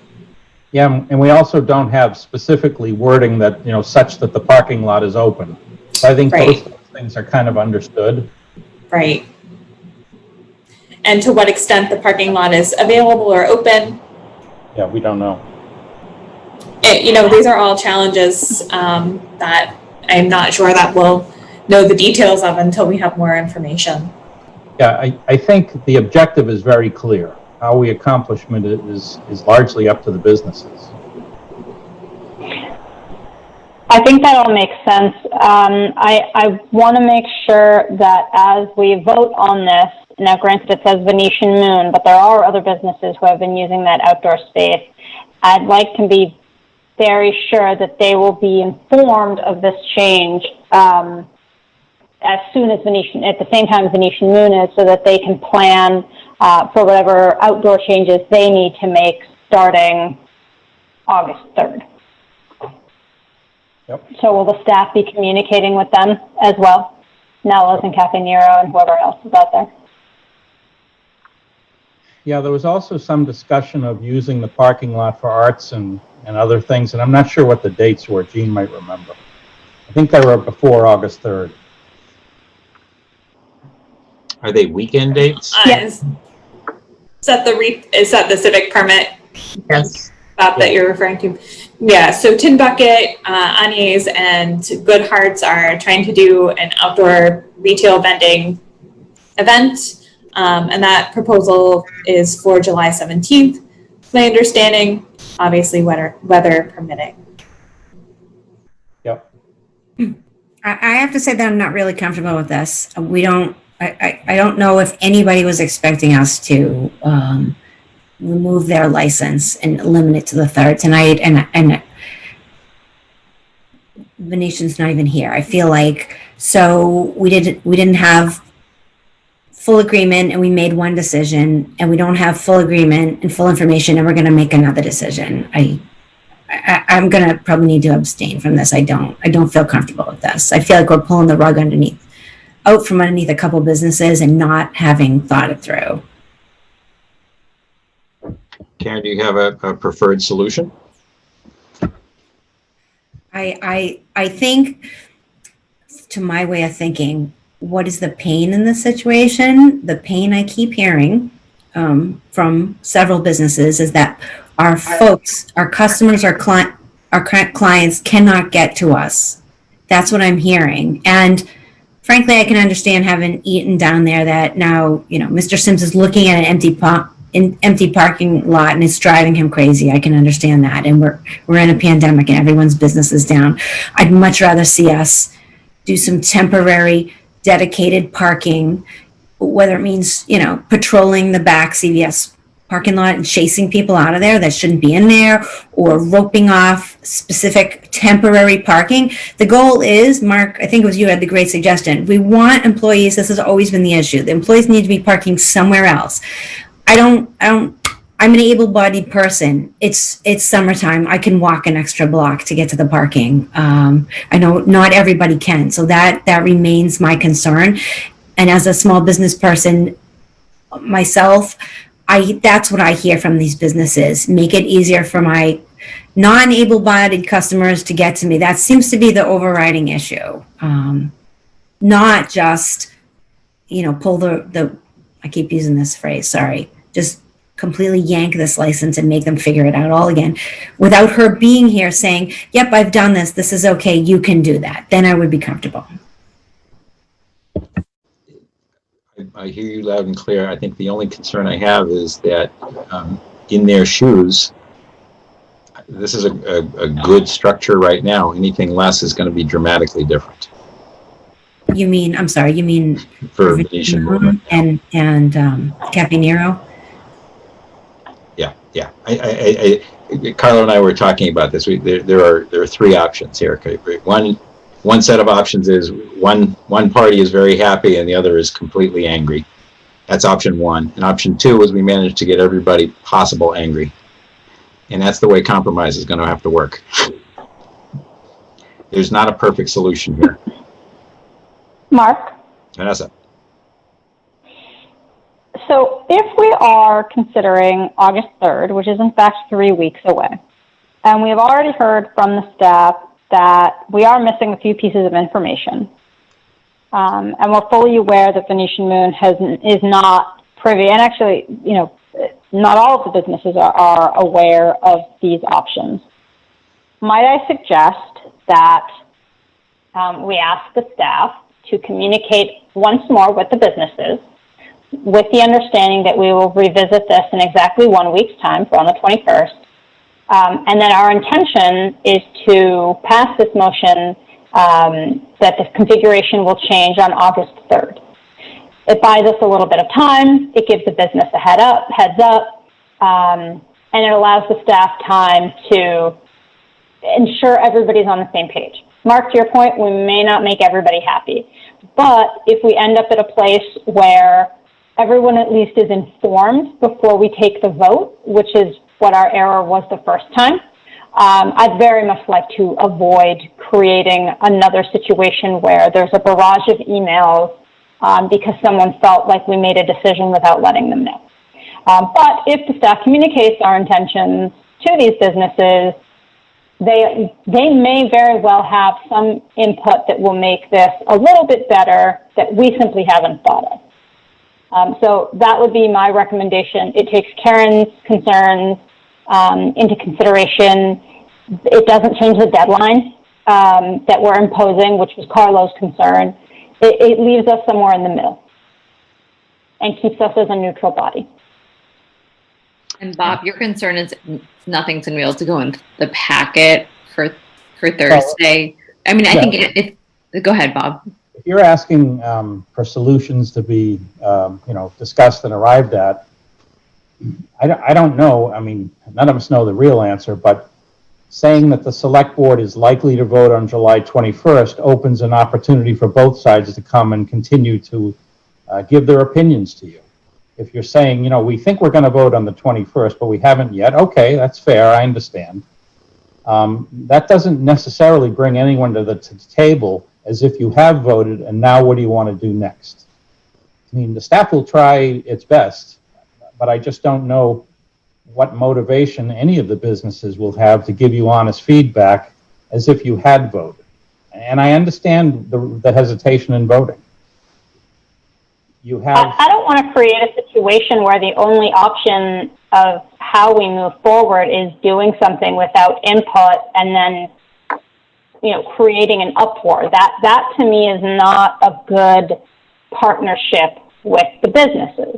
I think that we've demonstrated as a board a desire and a willingness and an eagerness to work with the small businesses. So, if they choose not to engage with the staff or with the board, and if you're watching, you're of course welcome to reach out to any of us. I'd be happy to chat with you to hear your perspective. But making a decision now that can easily wait a week, I don't see what we gain there. If we as a board, ask that they be informed, hey, look, we're going to make this August 3rd, and these are the decisions we're going to come to. If you would like us to do something different, we'll consider it. Let us know. It doesn't necessarily need to be in the packet. The presentation can happen at the Tuesday meeting. If you get it in back there. Sorry, Vanessa. I was to piggyback on what you were saying. What should be in the packet is, an agenda item that says, the agenda item should say vote on motion, and then in the packet the packet itself should include the motion that was drafted and up on the screen, and then that will be notice to the world that's what we're thinking about specifically, and we'll be able to hear specific feedback on that proposal. Yeah, that absolutely works for me. Yep. And that way, any supplemental information could come later, and it could be posted to the website and sent to us as a board, either Monday or Tuesday, whenever the staff has more information. And again, if the staff has, if the businesses don't provide anymore, or we find we're at the same impasse, then we make the motion as it stands. Carlo. Thanks, Mark. The big problem with this is that Lisa loses a full business week for her logistics, planning, ordering. I'm pretty confident, not 100% sure, but Lisa will get back to us pretty quickly if this is viable. I know we don't have all the pieces, but if we waste 4 to 5 business days for her to get the ball rolling, there's been financial implications for everyone who owns a business, myself included. The grieved businesses about claiming about the parking, Lisa, every service business, retail business. So most business gets done Monday through Friday. And most businesses are open 6-7 days a week. But most business gets done Monday through Friday. Ordering, talking to buyers, talking to vendors, exchanging emails. So if we wait 4 to 5 days, it will be detrimental to Lisa's decision-making and ability to even push this forward. We cannot take that away. This is not a decision we can make for her. We've presented. But you're speaking for her, and she's not here. I'm not comfortable with that. Sorry.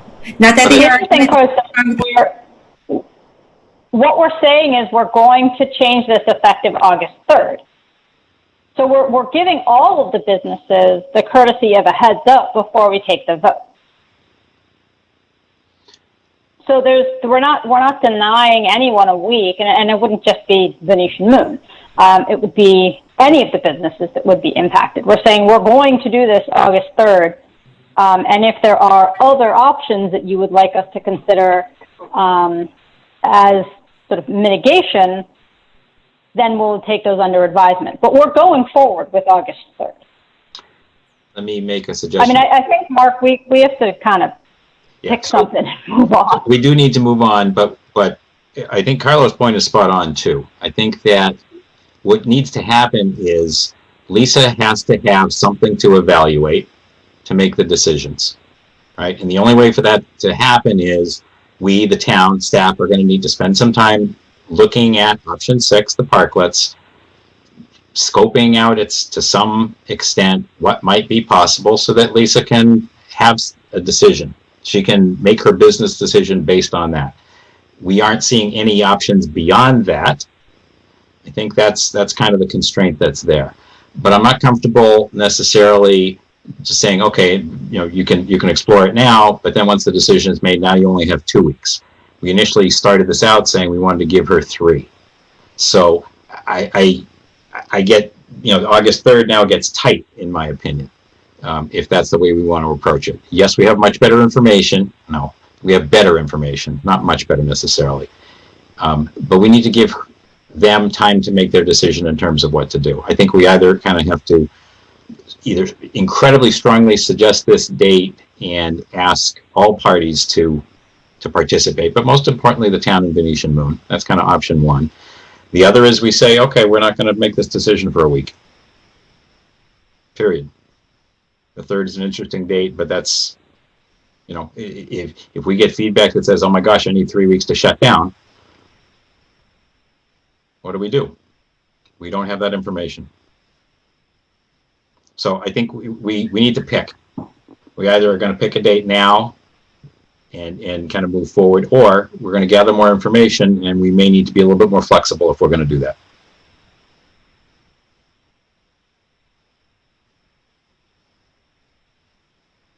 Silence. I agree with you, Mark, 100%. So I'm fine signaling the 3rd, but I'm also feeling like we need, one of our big concerns is making sure that Venetian Moon has some time to do things. We, the staff, need to do a lot of work to help. Then that decision can get made, and then however it moves from there is going to take some time. I'm thinking we need to figure out as fast as we can what parklets could look like, share that with Lisa, and then she can make a decision. And if she says, yes, I'm interested, then we figure out how to do it as fast as we can. And if she's not interested, different story. Mark, are you suggesting we vote on the 3rd tonight? I'm thinking that either we vote on the 3rd tonight, or we kind of take the suggestion that you brought up, Vanessa, and we use the 3rd as our date, but we understand that if we've taken a week away from their ability, theirs, Venetian Moon's, to adjust here, that we may have to be a little bit more flexible in the 3rd. Jean had a I'm fine with that. Jean, go ahead, please. No, I was just going to say that I'm trying to wrap my head around what the expectation is of staff at this point. I know we've kind of gone around and around on a few ideas, and you know, we've done staff outreach. We did it 3 ways, 2 days before the 4th of July. So we've emailed, we've gone door to door, and we had a Zoom meeting. So I think we got a lot of feedback already from these 23 businesses that we've identified that are facing Main Street, on the west side of Main Street. So now, if we are to go back out and get more feedback from them, what is the expectation? And again, do we have 2 days to do this? I'm just trying to. Mark, if I may. Can I just make one comment first, Vanessa? I think we're asking for 2 things, actually, not one.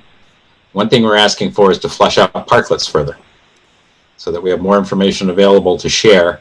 Are you saying you want staff to design the parklet? We need to see what the boundaries would look like, so that, for example, the bus can still go by. What are the real constraints? Or just decide what the constraints are. It's the sidewalk. So that we can actually say, here's what would be available, so that a decision can get made by Venetian Moon. I'd be conservative about it if that's the easier approach. But I think we're asking her to assess air at the moment. Sorry, Vanessa, go ahead. Thanks, Mark.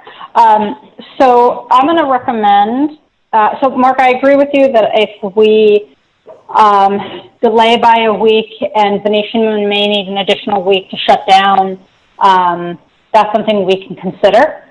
I think, Karen has already expressed concern about voting right now. I have as well. I know Carlo wants to vote today. We need to decide as a board if we're voting or not. And then if we're not going to vote today, then we need to be very clear, to Jean's point, about what our expectation is of the staff and what information we want presented to us next week, and what we want communicated to the businesses. So I'm going to recommend that we revisit this next week with the assumption of August 3rd, unless there is some compelling reason that we push it to the 10th, although I would rather not do that because it does start getting into the middle of August. So I would still be inclined to move to August 3rd. And then as far as what the expectations are of the staff, well, the information I'm looking for is I want to be certain that Venetian Moon is aware of what we are proposing on the August 3rd, and the fact that we're saying we're going to be opening up the space. That's part one. And then part two is the alternative options that were put forward in the packet. I want to make sure that the other businesses have been informed with them about them. And if that is going to be helpful to them, because what I want to make sure we avoid doing is what Karen said earlier, which is pulling the rug out from under them. They may need to make a business decision, but they did make a business decision. They came to us, we granted them that option, and now we're saying potentially that we're going to be taking it away from them. I would very much like to avoid doing that. So whatever the staff can do to ensure that they can remain viable and open for the rest of the summer, I would love to see what that proposal looks like. So what will we... And that means working with Venetian Moon specifically. Right. So back to the point, what exactly are we asking staff to do to accommodate that? So I think one part is we need to better understand parklet on Woburn Street, what's, in a conservative case, what's possible, so that you can, just as Eilish did, block out the sidewalk, see what it looks like. There can also be a discussion with the neighbors on the cobblestone area to see how much space we could go across as well as deep. All right, so across, I guess, is talking to the neighbors. Deep, I would ask that we figure out, is there a way to keep the angled parking and a drive-through? Where would the barriers go? An ability to travel and angled parking on the Main Street side. I can say that we can hit the requirements that Vanessa outlined. We can certainly make Venetian Moon aware. And my guess is they're probably aware right now. And to discuss the proposed mitigation among the other folks, or including Venetian Moon. I have no confidence that by this Thursday we can do any kind of a site layout that Venetian Moon can look at and evaluate. That's too soon. Maybe by next week. That's a complicated question, and we don't know when supplies can get ordered. We have staff on summer vacation right now. It's not reasonable to try to think in 2 days we're going to design some site plan for them. We'll do it as fast as we can and as thoroughly as we can. I think, quite honestly, again, back to Venetian Moon's decision is going to be, which day are you closing me down before I decide whether these options are worthwhile? And if you're saying it could be the 3rd, it could be the 10th, that's fine, but she's going to want to know which one. Am I trying to mitigate for 4 weeks or 3 weeks or 8 weeks? I think we should go with 3. And I'm also a little frustrated, I'll be honest here, because we talked about this last week and expressed that we wanted solutions and options for how to move this forward. And now we haven't really we have some options, and that's great. And I think it's great that Carlo and Mark spoke with businesses, but we're still sort of left lacking enough information to make a good decision. So I'm sort of left here fumbling. We as the board are not in a position to make a good decision here, and we're meeting next week. We need to move forward in some way. And frankly, without, really shutting down a business, right? I mean, that's what we're talking about potentially. So I am asking that by next Monday, we have a proposal. I recognize that that's demanding and that that's hard. I think we owe it to Venetian Moon because they didn't create the situation. We all, as the town, did. And I think we need to fix it. And I'm going to tell you right now that we'll do our best effort. I absolutely do not guarantee you will have a solution ready on Monday. That's a multi-week process in some cases. We can't answer for Venetian Moon. We can discuss things broadly and say, you might be able to have 20 tables with about, so many seats. And that's perfectly reasonable for Monday. But to actually have some kind of an engineered solution with all the parts decided is not. Did, Mark, can I ask Please. Bob a question? Did Eilish come up with her own plan and just present it to her? I mean, if I was the business owner, I'd want to come up with a plan. Yes. Right. Okay. I mean, could you give her that option too? Say if you want to have, she probably does have a handful of tables and things. Mm-hmm. I think we could give her the boundaries as we see them. She may, in fact, be able to talk to some of the neighbors about extending further to see what their feeling is. I think that the town, have to engage in that as well. It can't just be her. I think we learned, that was in our original policy, and that didn't work out quite as well as we had hoped. And can we help her with Dr. Harrison? We gotta mend some fences, I guess. Go ahead, Carlo. Mark, I just want to mention that maybe the other board members don't know this, that Erin was nice enough to send the options to how many businesses, Erin, the end of last week? So there were several communications with 24 businesses we talked about the block from the corner of Woburn and Main Street to the corner of Main Street and Haven Street. And yes, I sent the select board packet in addition to the agenda for this evening to those businesses. So they did receive my memo and all the options. And I also provided the select board email address so local businesses could provide additional feedback in addition to the feedback that we received and solicited and received after the last select board meeting. Again, Jean and I reached out in 3 different ways, 1 by email, 2 by face-to-face, door-to-door walkabout, and then also by hosting that business community meeting on the 2nd. So Mark took the lead on asking Erin to email the 7 proposals that are in the packet, so they would have them a separate communication. So when we called, they had a chance, the ones that we talked to look at it. And again, we couldn't go into great detail. It was just 2 of us. So that's why I'm very comfortable tonight on, and again, I agree with Bob. The town staff can only move so quickly with the number of pieces that have to be put together. And the biggest question is, within a day or 2, we'll know if Lisa wants to move forward. If she wants to move forward, great. If she doesn't want to move forward, and then that's totally up to her.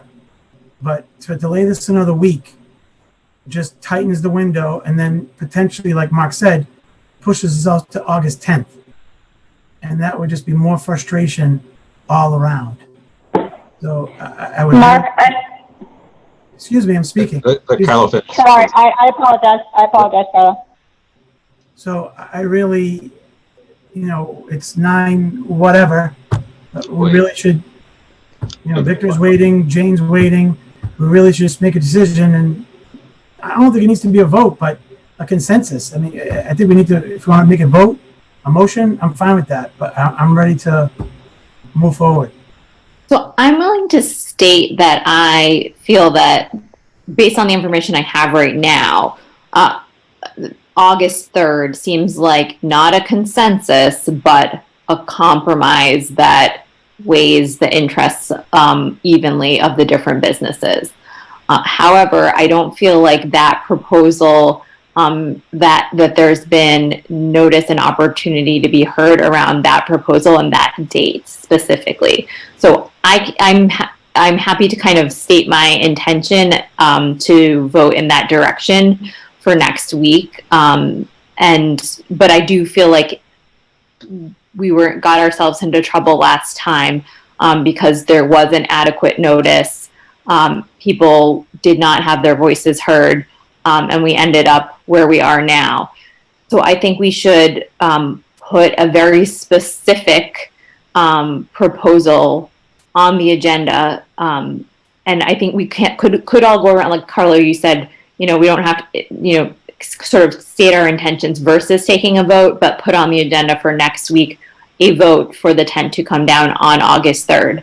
And that be the very specific agenda item, very specific motion included in the packet. That would allow some planning to happen by businesses, but we would also, before we take the actual vote, provide people an opportunity for people to be heard. So the only thing I would ask beyond that is, I think we need to help Venetian Moon understand, even as Bob said, in rough parameters, what this other option in parklets could look like, so that there's more information, so that she in fact can quickly say to us, could be interesting or it's not going to happen. I think that gives us probably more information than anything else that we've talked about tonight, because we're striving to find a compromise. Part of the compromise is to give them an alternative, and we've touched it gently, and in a few days we can't add tons to it, but maybe we can add a little bit, and then let's ask her at that point, what do you think? Here's what it looks like. And again, perhaps she can talk to some of the neighbors. Maybe there's an opportunity to go a little bit further down than just her area, perhaps the Remax, perhaps even further. I don't know, but that's something that she could have a discussion about with town involvement, I think.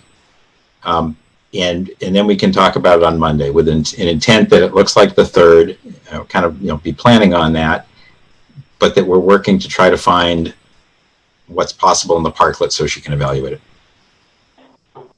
How does that sound? So, yep. Okay, so would folks be comfortable? Do we want to not vote, but as Ann said, put the specific agenda item and the proposal, basically? That's the starting, that's where we are. That's That's what we're planning to do, barring something drastically changing. Sure, yes, I agree. Yes, please. Carla? Yes, and to be clear, that we're starting the conversation tomorrow, correct? Yes. Okay. Ann? Agreed. Okay, that's our plan. Oh, Gene, Gene and Aaron have comments before we move on. Yeah, I need you to recap again what the expectation is for staff. So I think there are two pieces. One piece relates to the parklet concept and just, I think, establishing a conservative boundary, what it could look like so that, and I guess maybe we work a little bit with Lisa to say, here's how many tables you could put in there, according to the things that have been done with other businesses already in town. So it comes back and says, okay, there are 10 tables of 2 that are possible here, just approximately. I appreciate it's not precise. You know, can there be barriers in the street? You know, if the answer is no, they have to stay inside the parking spaces, then it's the sidewalk. That's all there is on Woburn Street. As it relates to to the cobblestones, is there a way that we can have angle parking and traffic flow? What's the line? You know, it's 2 feet inside the angle parking spot. Some information that would answer that question. So that, again, we can figure out how many tables roughly could go in there. Tables, chairs, umbrellas. And then she can evaluate, based on that information, that's the best we have. Here's what that option could look like. And then it's her business decision where to go from there. I'd like to follow up on Jean's question. Again, I understand Vanessa's questions quite clearly. Make them aware and have some feedback on mitigation measures. Is it your expectation as a board that Lisa answer the question by your next meeting as to what her plans are? And does that influence your decision in some way? I mean, for me, Sorry. Karen, why don't you go ahead? I mean, it's up to her. I'm sorry. Karen, why don't you go ahead? She needs to, even if it's the back of a napkin, she needs to figure out, she'll know, is this a viable option to keep my business going? Is this something I want to do? Thank you for the heads up. And I think she'll get you back to you quickly. So yes. Vanessa? Yeah, I agree with Karen. We don't need to know every nitty-gritty detail. I want her to be informed. And if she has feedback, then I'd love to hear it. Ann? That's it. I'd echo that. For me, it is possible, if she said, well, I can keep things afloat if you give me 3 more days, whatever I feel like information would be helpful.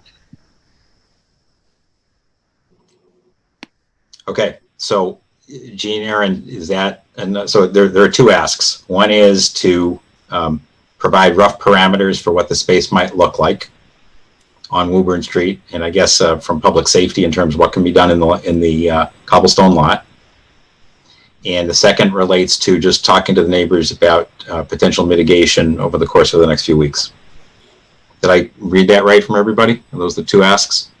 I'm hearing a third there. So there's the parklet concept. You're asking staff and the E-team to design the concept for both Woburn Street and the cobblestone area and vet that information, to pitch that information to Venetian Moon, actually to inform Venetian Moon of that option and business decision, and then to also engage the business community, which I assume is the 24 businesses that we've continued to ask for feedback from on this concept.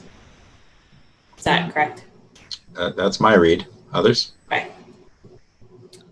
But you said that there were other mitigating things you wanted to talk about too, like the curbside, right? Yes. What can we do to make sure we have, there were parking suggestions about adding a handicap parking, curbside parking. What can we do temporarily? Because that's got to answer some of the concerns that we've heard from the emails. So Family Dental says that putting a curbside parking space in front of Family Dental is going to be detrimental to my business. That's the feedback you're looking for. because she's already said she has having a hard time. So that curbside location on Main Street is right in front of Bunratty and Family Dental. Yeah, I hear that you guys already went out and you asked for feedback. So, and we're still, this is temporary, just a bunch of weeks. I think we just create a simple questionnaire, a survey. Okay. Here's 5 mitigations, yes or no, comment. And then you just get what they say. That seems the simple. I trust staff to make a recommendation, but I mean, because you hear that need too, don't you? For, that seems to be the consistent complaint. Help me get my not fully able-bodied patients in. Help me get my patients in when I have to escort them by hand. Give me some parking that will help me do that, and we don't really have that today. This is really challenging. Sorry to interrupt. Okay. This is really challenging to ask for consensus around this kind of thing and for staff recommendations, to be honest, because every business has a different kind of need and has different opinions on how far and too much and to what extent. All those questions are wrapped in these kinds of recommendations. So, it's complicated. From what we have heard, the biggest issue is the tent and the parking that it is currently blocking. That is the core issue of what's going on. That's the focus of everyone's attention right now. I think that with a date established for when that's going to take place and an understanding of not 100% of the parking is going to open up in that scenario, because parklets are a likely alternative that we discussed. I can't speak for the other businesses around there, but my guess is that their biggest concern is the tent, and the other parts are smaller. And I don't think we'll get a consensus, to Erin's point. I think different businesses have different needs. That's exactly what we found out. And our attempt to expedite taught us that we need to listen, we need to talk to folks, and then we need to make a decision. That's our job. We got to pick. And it is not going to satisfy everyone. We need to take good information, work with it, and go. And I think that's right where we are. We can get more information. I would love to be able to, as we put Lisa into this predicament, I'd love to be able to give her more information about, I don't know if it's an option, but it's another plan. I think that is a really worthy ask. I think that's very helpful to the situation. I think understanding how much parking we can in fact get if we utilize the parking lot to bump out on the sidewalk will tell us what the cobblestone area is going to look like. I think armed with that, we 5 have to decide, period. Mark? Vanessa? Thank you. So I recognize that this is a difficult situation. It's difficult for the staff, and it's difficult for us as a board. We are tasked with fixing it and addressing it in some way. And I can't speak for the rest of the board members, but I'm really looking to the professional staff who know the space, who understand the safety issues, and who speak to the businesses on a regular basis for a solution. I'm relying on the staff to put forward, we know that we're not going to satisfy everybody, but we need something to go on so that we can vote next week. That's my expectation. Could I ask, do we toss out the idea of moving the bus stops? I thought I heard somebody said that, maybe it was Vanessa said, don't waste your time on that. I'm concerned that the buses cause a potential safety issue. Sorry, moving it or not moving it? I think Vanessa said staff shouldn't waste their time on moving the bus stops. Right. Did I say that right, Vanessa? I mean, if the staff has the availability to, find it out and make it work, then great. But if we're talking about a month from now, I don't know if that's going to be worthwhile. That would be a great question for the businesses. So just to follow this for a second, August 3rd is 3 weeks away. So if it turns out it's possible to get an answer and a place, an alternative location, and it's about a 3-week or even maybe a 4-week process, that's right around August 3rd. So again, should I waste my time or not waste my time on pursuing it with the MBTA? I'm still not following. My vote would be do it, but not waste your time. My vote would be do it. You said it was probably going to be temporary anyway, and if you can make some headway with them, I'd say do it.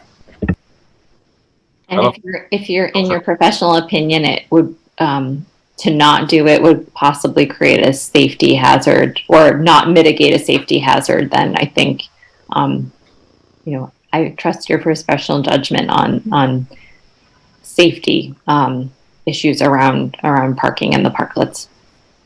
Carlo. I almost said wait a few days to see what Lisa says, but I don't know if that's going to contradict what I've been saying. But I think, Dean and Aaron and a lot of staff have put a lot of work into this. And I like the idea of that as a bonus feature, that bus stop parking. Again, if the issue is the parklet with the bus stop, is that going to be an issue?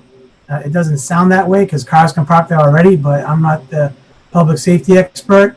I think it's worth a few emails to see if we can get that temporarily moved, because Lisa might want to go into October with outdoor dining. So it's not just the end of August or the early September.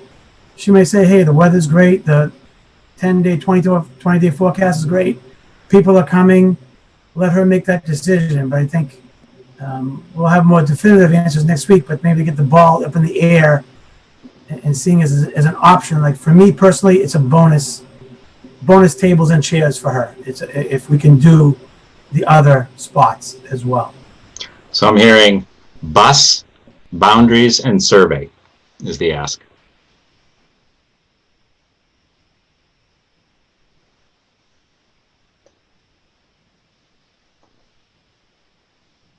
Yes. Well, it has to be done by Thursday, right? So conceivably Monday, right? Wouldn't be in the packet, but that's okay. I mean, conceivably Tuesday, I guess, but Monday would be better. Does that work for board members? So it won't make the packet. It gives more time though. That works for me. Yes. So Just to be clear, that gives us Wednesday and Thursday. and Monday. I think we're fine waiting till Tuesday. I don't know. We'll do our best, but my calendar is already full both days, Tuesday and Wednesday and Thursday. I understand. I understand this is a big ask. I think we put ourselves into a tough situation, and we're trying to find a reasonable compromise to come out of it. We can either decide tonight that here's the date and that's it, we're moving on, or we can try to offer some options, essentially for Venetian moon for mitigation. I think we put her in the spot. I think we deserve to try to offer some other things. Well, staff will do what it can, but I think you're aware we can't make up a decision for Lisa. She's the one that has to do that. Absolutely. And I think just sharing with her what's possible, what we think is possible. To have a decision by next week, but that's all we can do. I think that's her decision to make. I completely agree with you. And if she says I can't make it yet, I think, frankly, we'll have done our diligence. What about if one of the members of the select board were to join Aaron and I? Sure. I'll do it. I think you got 5 volunteers. We have to get it down to 1. Yes. Yeah. And if it's better to have 2, that's fine also. So, Mark, are you okay with Mark keeping the ball rolling like that we started, or pick a different 2? It's up to you. Yeah. So, Ann, Karen, Vanessa, are you comfortable that Carlo and I would continue it, or would one of you like to participate? I'm comfortable. I'm fine with that. I'm comfortable. Thank you. Cool. Done. Next. So I'm going to make a suggestion. I think we really tonight do need to vote on the changing policy 3.9, but I think we should push that to later in tonight's meeting. I think we should count. We've got Victor sitting here. I'd like to, actually, let me come back to where we are in the agenda. Jane looks like, it looks like Jane has also been sitting here as well. Right, so Jane actually would be first, Okay. right? DPW, are you folks okay with that? We'll kind of push the 3.9 to a little bit later in the meeting, and we'll come Yes. right now. We'll do Article 4 DPW, followed by Victor. Mark, do you want to just take 2 or 3 minutes? Sure, I think it's a great, it's 9:27, thank you. How about we come back at 9:40 on the spot? Jane will and Chris, we'll let you guys fire up. How about 9:35? 9:35 works for me. Good? Okay. Yeah. We are in recess till 9:35.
turn it over to Chris Cole in terms of the DPW. This is to revise the policy.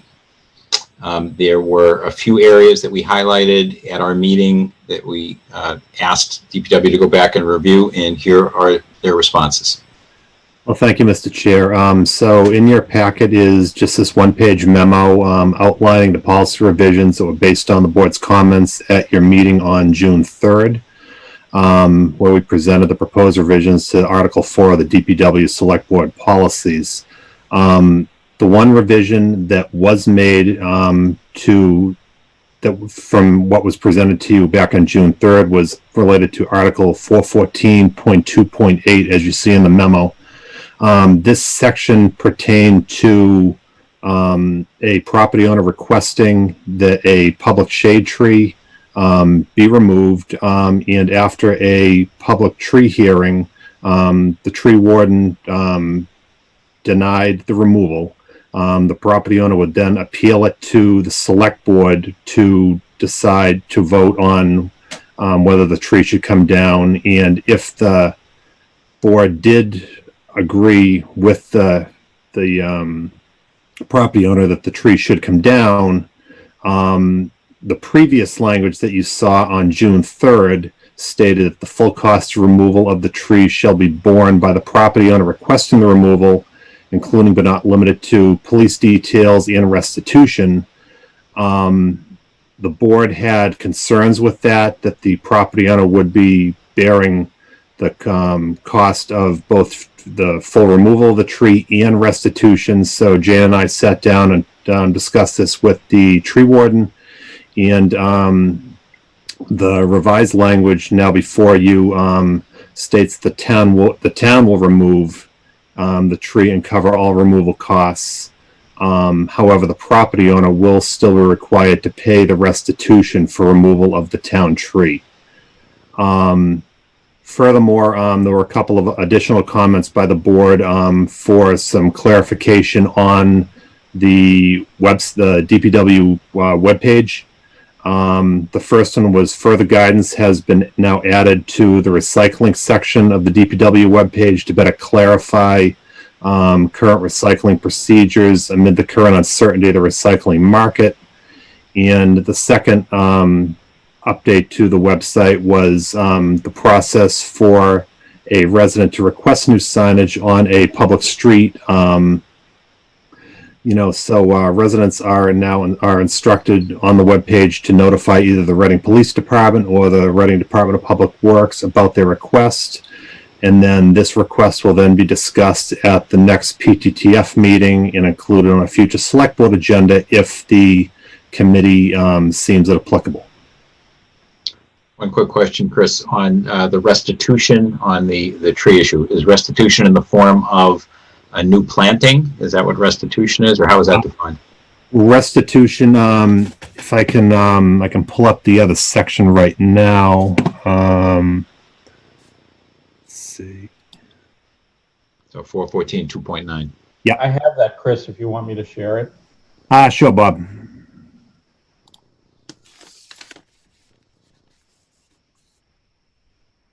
If you can look, let me make it a little bigger. Thank you. Number 9 there. Yep. So restitution would be in the form of payment to the town. And that's based on this formula of, based on the species of tree, what the species of tree would cost, a new tree would cost at the nursery to purchase. And so in this example, if you're removing a 15-inch tree, a 30-inch tree, I should say, that would be the equivalent of 15, thought of as the equivalent of 15 2-inch trees. It's definitely not the same, but that's the way it's the thought process is. So the restitution for a 30-inch tree would be, $4,500. Board members' questions. Holy cow.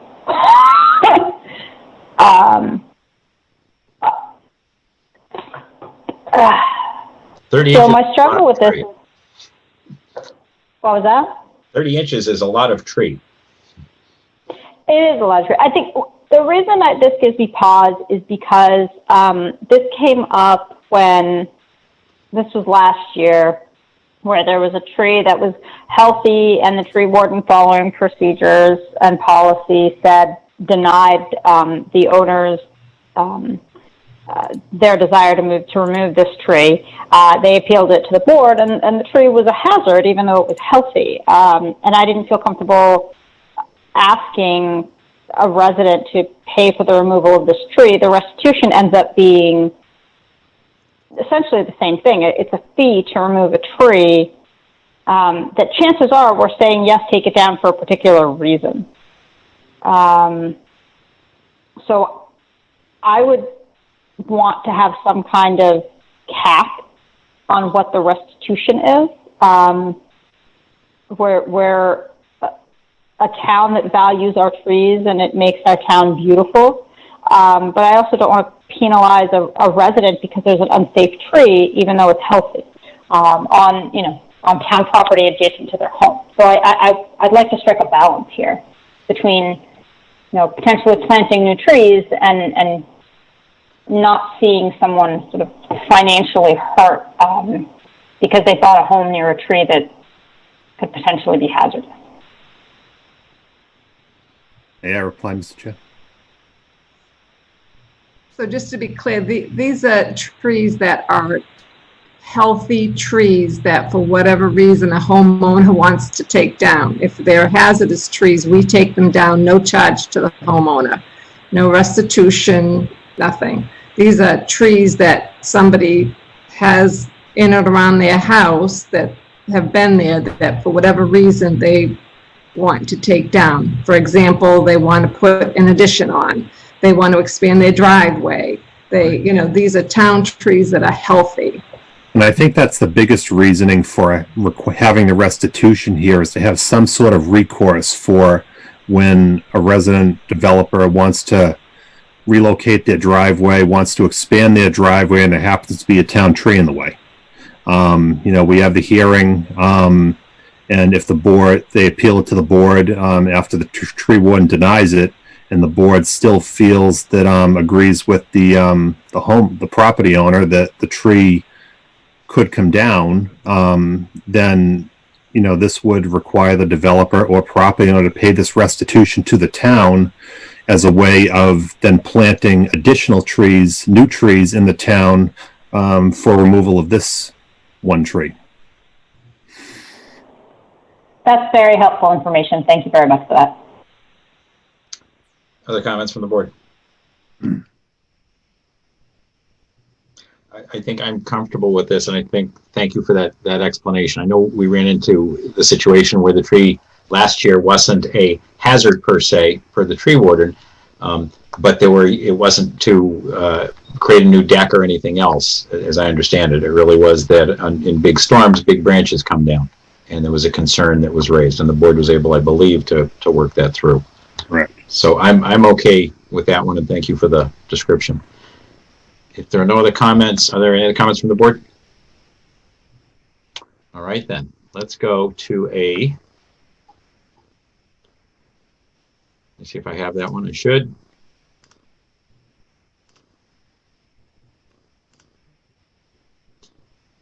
I do. Mark, I have it. Oh, you want to bring it up? Do you want to share it? The motion? Yeah, I was just going to share it on the screen. Oh, okay. Yeah, if you have it ready. Yeah, I got it. Please, go ahead, though. Oh, okay. Oh, there you go. First one. Yep. Move to approve select board policies, Article 4 DPW policies as presented / amended. Is there a second? Second? Sorry, was that Vanessa seconding? Yep. Okay. Yeah. Great. Any further discussion? Not appearing. We'll go through the roll call. Carlo? Yes. Anne? Yes. Karen? Yes. Vanessa? Yes. Mark, yes. We're 5-0. Thank you, Chris and Jane, and thank you for responding to those concerns. Much appreciated. Thank you, Mr. Chair. You bet. Victor, please. Hey, what's going on, everybody? Let's see here. If Bob may be so kind as to put up what was included in the packet relative to the senior exemption. Certainly. Yeah, so I think board members, it may be page 23 in the packet. That's what it's showing up on my screen as.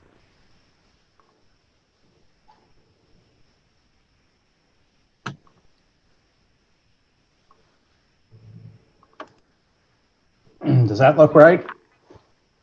Indeed. Thank you, sir.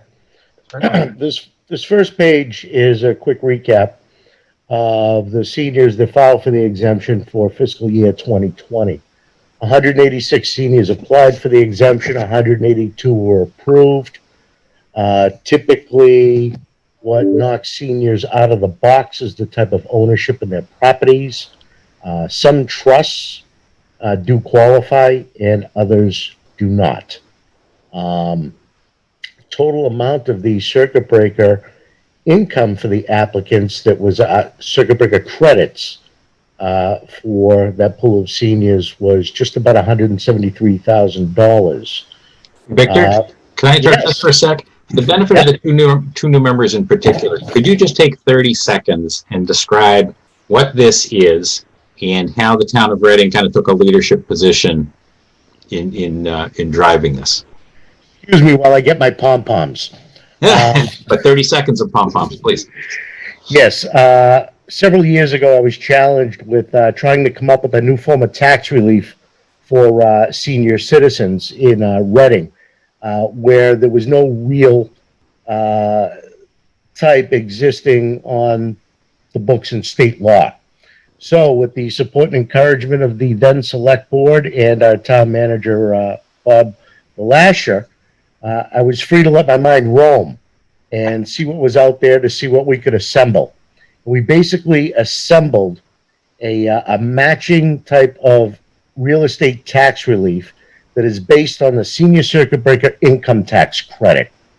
The circuit breaker credit has been around for years. And in a nutshell, if a senior pays approximately 10% of their income and a portion towards water and sewer, if that totals 10% or more of their income, they get an income tax credit. This year, I believe that credit's going to be $1,130. And for Reading seniors that have owned and occupied a property in Reading for 10 years, co-applicant has to be, the applicant has to be 65, co-applicant has to be 60, and they have no other significant assets. The Reading Select Board would do some type of match. Under the first iteration of this program, so for the first 3 years, the Select Board had an option of granting anywhere from 1/2 the amount of the credit up to double. The past 2 years, the credit amount was granted at 150% of what a senior received for a circuit breaker income tax credit. Our new legislation for this year basically took the option away from the select board of having to decide how much do you want to give, because collectively we felt that 150% is both meaningful and substantial and incredibly helpful to the seniors who receive it. Thank you. Beautifully done. So, Carl and Karen, you guys weren't with us last round. I wanted to make sure you had a little bit of background on what was going on. And Victor being very modest, because in his crafting, he was able to kind of put together this idea. We really were one of the leading communities to be doing this, to be offering this kind of an activity. And one of the activities that was taking place a few years ago was monkeying around with that 150% number. As Victor said, should be a little higher, a little bit lower. What essentially is happening is we selected a number based on getting kind of the maximum number of people eligible. And if the number is too high, it can actually block some people out. And when it was 200%, we experienced that with some modest number of people. So that's where the 150% came from. And I'll be able to speak to that a little bit more going through some of these two slides. Great. Okay, then I probably should just be quiet, is I think what you're saying.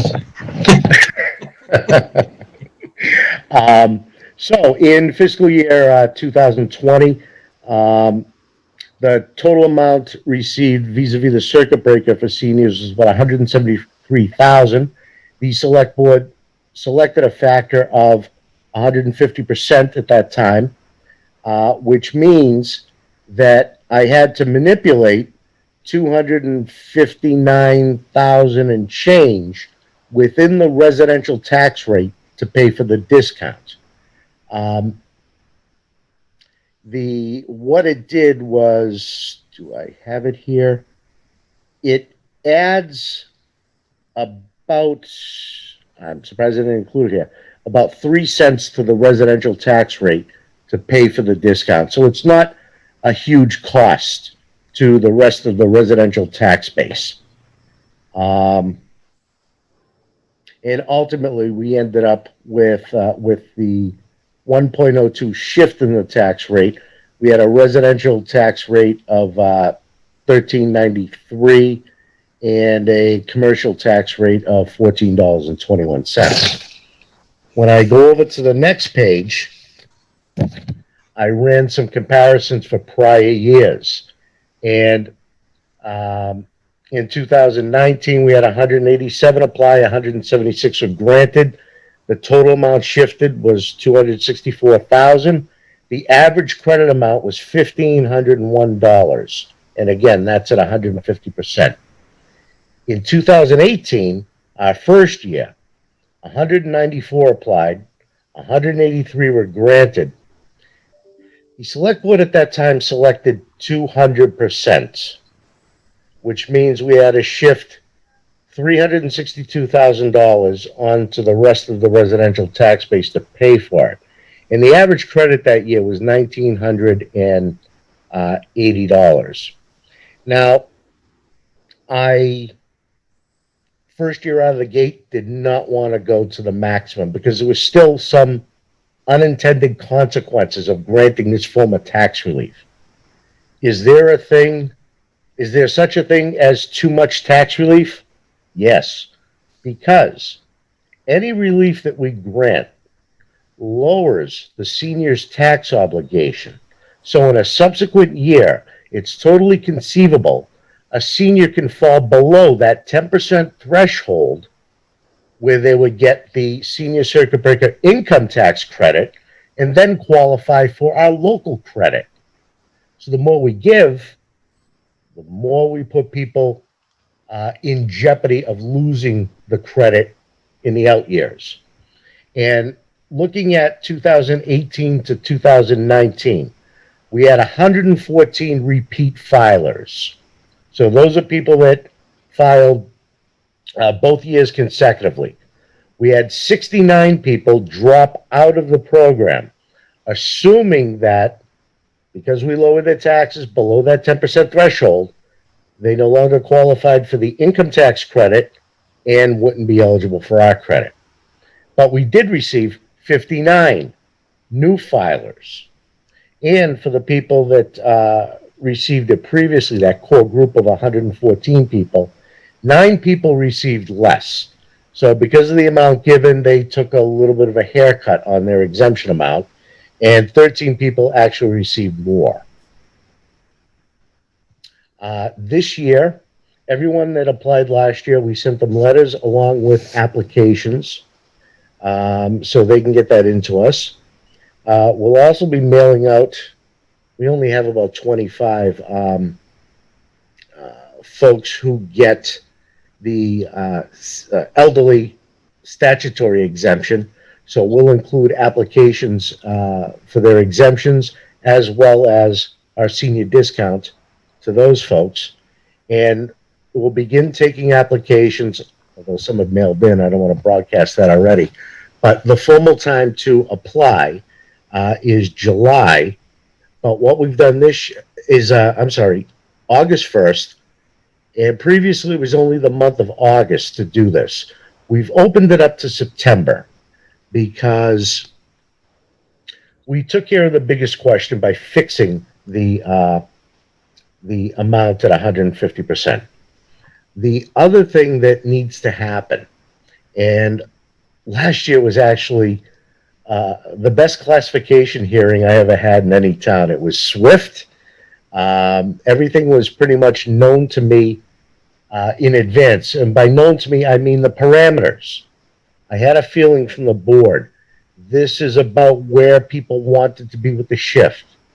I also asked that we try to stick to the round numbers that I presented in my presentation. I present a wide range and happy to do so.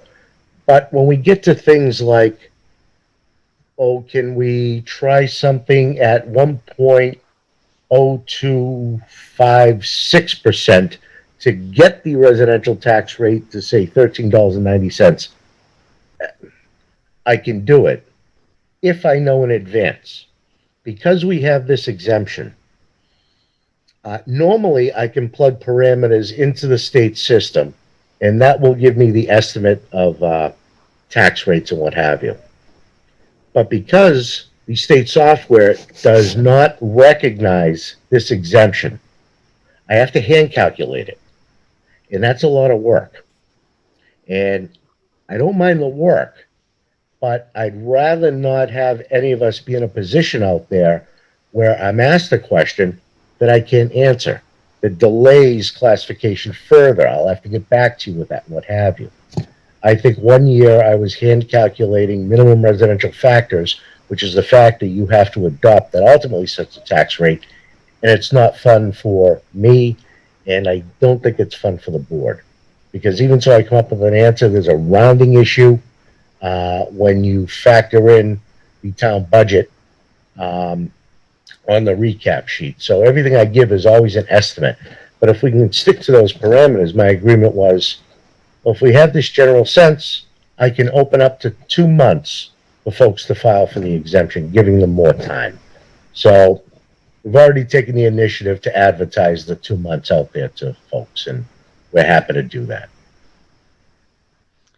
So, board members, this comes back around the corner. I think September 22nd is where it's on our agenda for a tax classification hearing.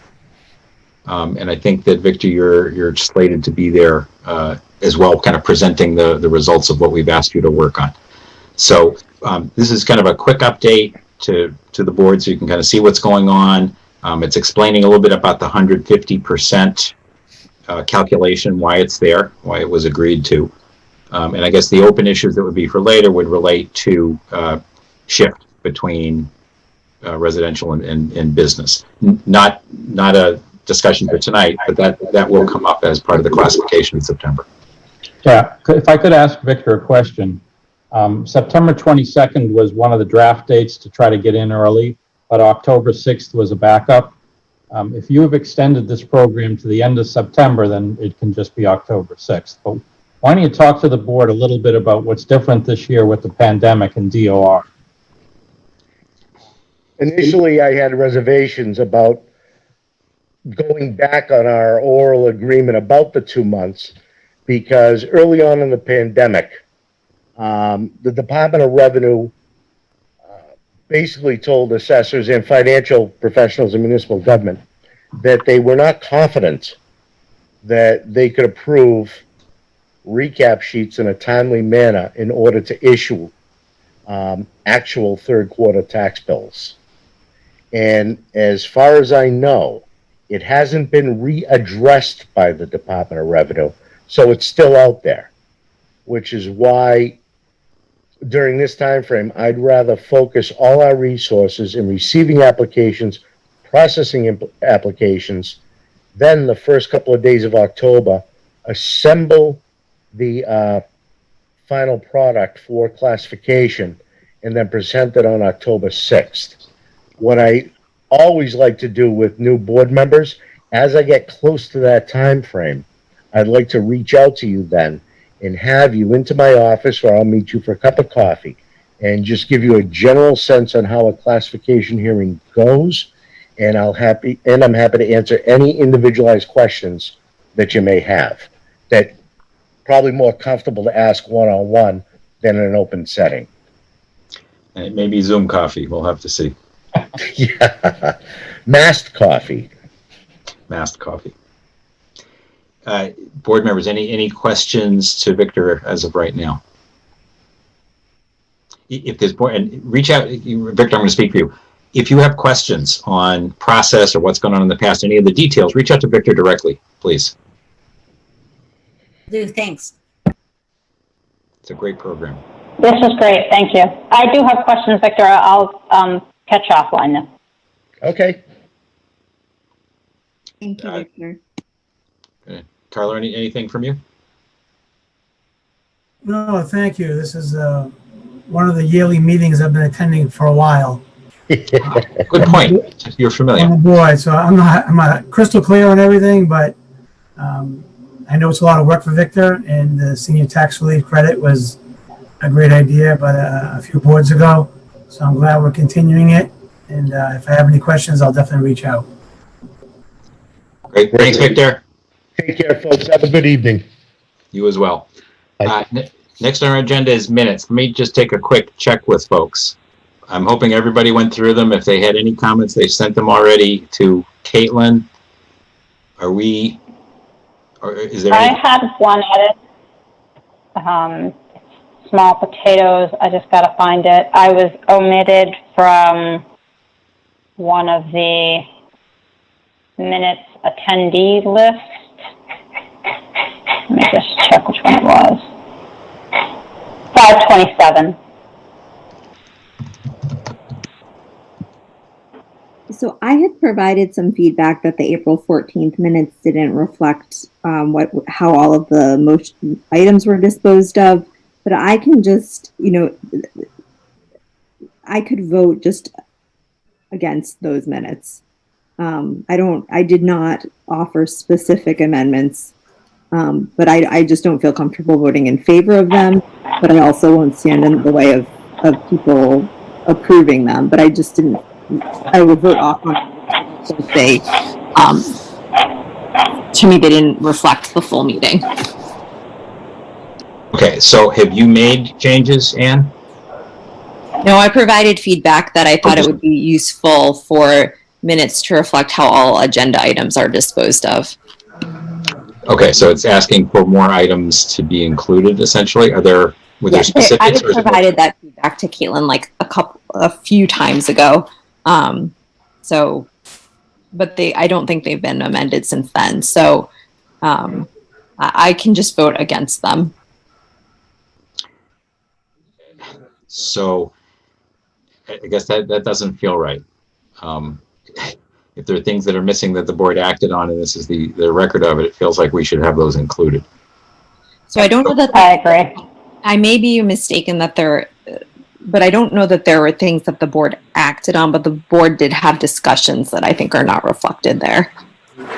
Are there specifics, or is this more kind of a general comment?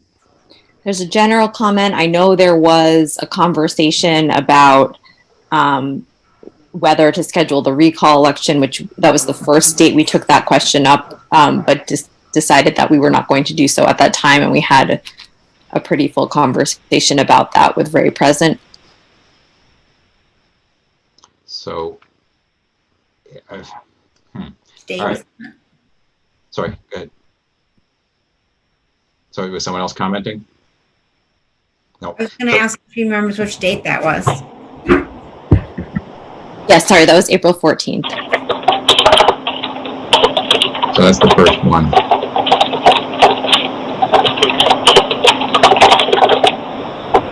I was looking, and Anne, this is really a question for you. Some of the later meetings in May, Mark's style for the board is that we go around and we make comments on each and every item practically. Thank you, Mark, for making sure everyone has a chance to speak.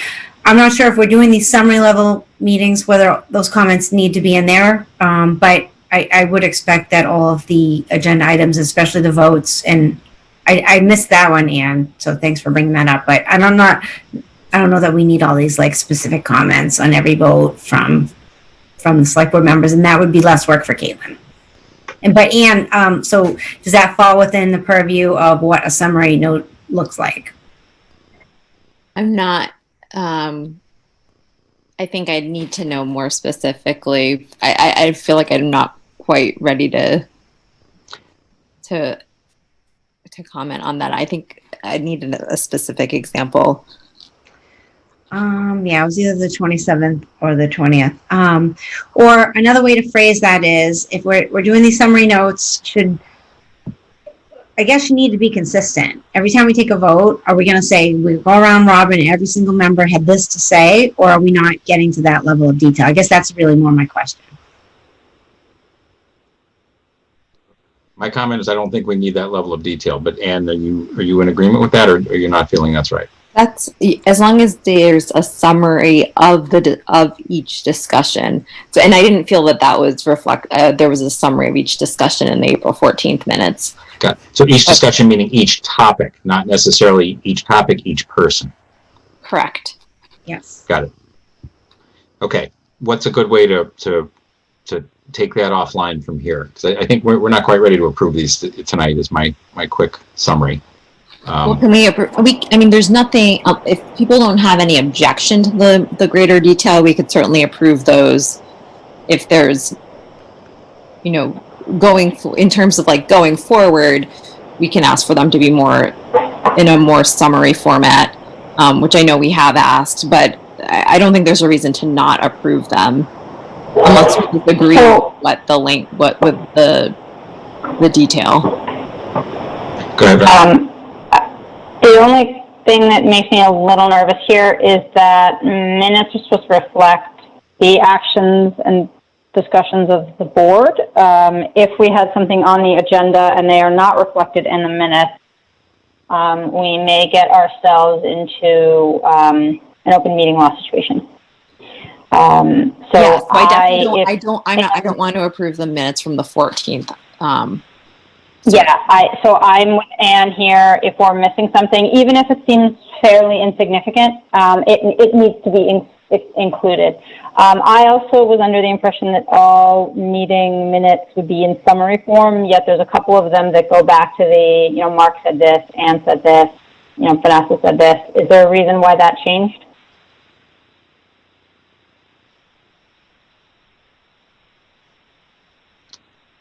I don't think so. With most of these, I guess, as of what date did we kind of ask that? You should look at like the 20th or the 27th of May. I think it was in May. It might have been in May that we asked to go towards a more summary approach.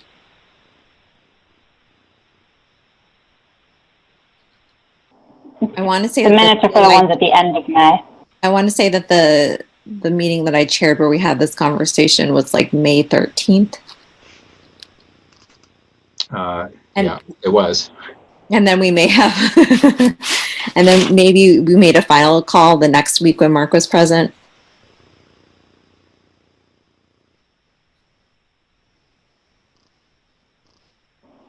Yes, I'm just not sure why those went into so much, why they went long form there. So can I suggest a couple things? One is that going forward for new minutes being created, we want to make sure that all of the discussion topics are covered in the minutes, and details should be added where there were either particular very important points taken or disagreements. Is that, I think, what we're asking for? Just something that was specific? That's fair. They should be an accurate summary of the discussion, but they don't have to be a point by point, person by person summary. So 529 is pretty detailed, like it's a transcript almost. Is that a summary? Ian, would you call that summary? I mean, I would never see that in the finance committee. That's where most of my experience has been. That's a lot of work to do all that, but I defer. Sorry, I'll have to pull the 529 minutes back up again. But if the way you described it is not certainly. I mean, my concern is that if we've already done some in summary form, and then the May ones go into extreme detail, and then the June ones are going to go back to summary form, someone's going to get annoyed because now we're not being consistent in the information that we're presenting. Mm-hmm. Mm-hmm. So my suggestion would be to standardize all the meeting minutes since our decision, which is, middle of May, so that they all are consistent going forward. So it's a clear transition.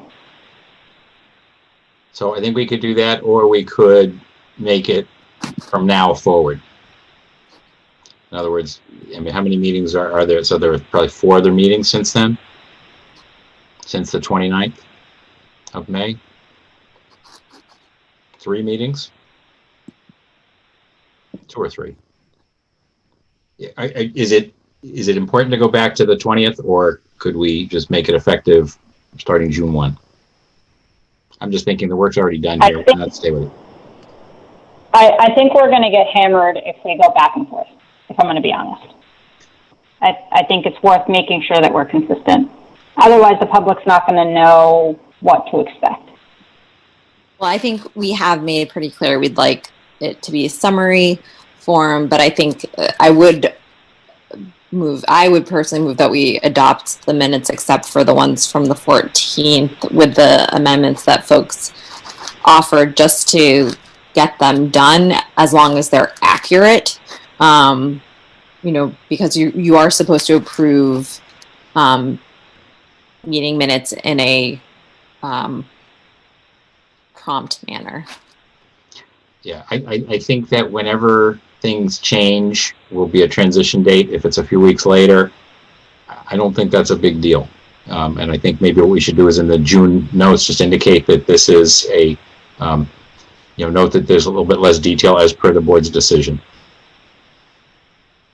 And I would take Ann's suggestion. Let's hold off 414, approve the other 4 sets of minutes that we have in front of us tonight, unless there are any other major changes suggested. Let's see. I have to. So guys, Sorry, I'm just. Here's what I'm going to suggest. We're not all clear on this yet. Let's get clear on it. Let's make this part of one of the discussions that we're going to have at the retreat on the 22nd. I feel that we have to find a way to, once these are done, to get any comments or changes within a reasonable time frame to Caitlin, and then within a reasonable time frame they come to us for approval. There basically should be no discussion at that point. We'll all have had a chance to review them once already. They should just get approved at that second reading, if that's what it's going to be. We can't spend time going back and forth on minutes. And because the 29th is a tome, I would literally have to watch the entire meeting again till I get through that. I'm sorry, I've been really busy, and I guess I got distracted that these aren't even supposed to be this long. Yeah, and if we have fewer meetings, there'll be fewer minutes, and there'll be more time between meetings. There are a lot of things that will change. This was a particularly active time, and I think that's the reality. It was. So I'm going to suggest that, would people be okay approving everything except 414 this evening? And I think if so, let's do it, and if not, let's defer it. Let's just defer them all. I'd say we defer. We have one defer. Okay, so just to be clear, if we defer, who's going to I'd say we vote, but that's my vote is to vote. But so I mean, Ann went through once and kind of adjusted minutes. I think, do we want to create more of a summary of that one in particular? I guess is the one that's of concern. What's that date? The 29th? Yeah, that's a transcript. That's not a summary notes. Okay, how about the 13th, 20th, and 27th? Sure. Vanessa? 27th also has the person-by-person transcript style. Just heads up. Is it? Guys. Yeah, the 27th and the 29th both do. Doesn't it depend on the topic a little bit? I agree a summary is good, but the 14th, it sounds like Ian has to make some changes, so we can wait on that. I really want to go backwards I know what everyone's saying, but Caitlin's got enough to do. I think what Mark said, if we pick June 1st, Caitlin, what have you worked on? This is caught up now, correct? What's in front of us? Well, you have the June minutes that I'll give you for your next meeting, but yes. Right. So, Mark, so do you want to redo those, it sounds like? I think for the June 1, June, whatever the first date was forward, can we ask you to make sure that those are in kind of a tighter form, the more summary form? Sure. Is that a big ask? Is that doable? No, that's fine. Okay, let's do that June forward. What can we do with what's in front of us, folks? Yeah, you know what? Vanessa's right. I'm looking at this again. The 20th there's this big tome in the middle of it. It should just not be there. There's the rest of it looks pretty good. It's like agenda item, votes, and you can whip right through them because these are long agenda items too. Oh, I'm sorry. Nope, that's the 29th. Hold on. Sorry. Caitlin, for the minutes from the 14th, I'm sensing you would like specific edits. So I'm looking at those. I'm not sure I finished those. Well, that would explain it. Because there's no adjournment on there, Bob pointed out, and Oops. I don't usually forget to write when you adjourned. Well, that might explain why I thought some things were missing. Let me look at those ones and go back through my notes again. Great. Okay. Let me know if you need anything more specific from me then. Yep. Folks, are we expecting typically about 2 pages? Is that pretty much the expectation of what's going on? These long agendas, sure, that's reasonable. There's usually a bunch of votes. Yeah, 1 to 2 pages easily. Yep. Vanessa? Yeah, I think the 27th and the 29th need to be revisited so that they're consistent with what we've done prior to that.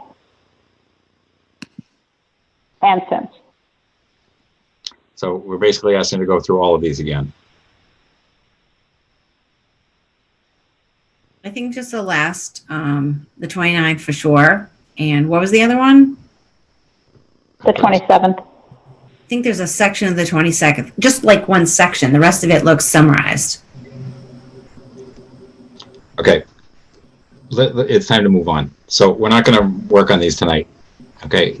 But here's what needs to happen. If there are any comments, the things that are missing, things like that, Vanessa, as you brought up, we need to get those into Caitlin pronto. And we can accept something like that. That's a friendly amendment. That's easy.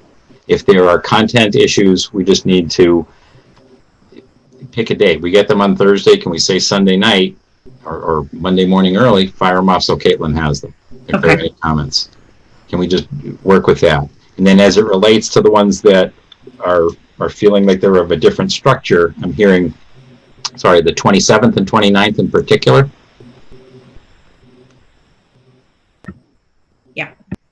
Yes.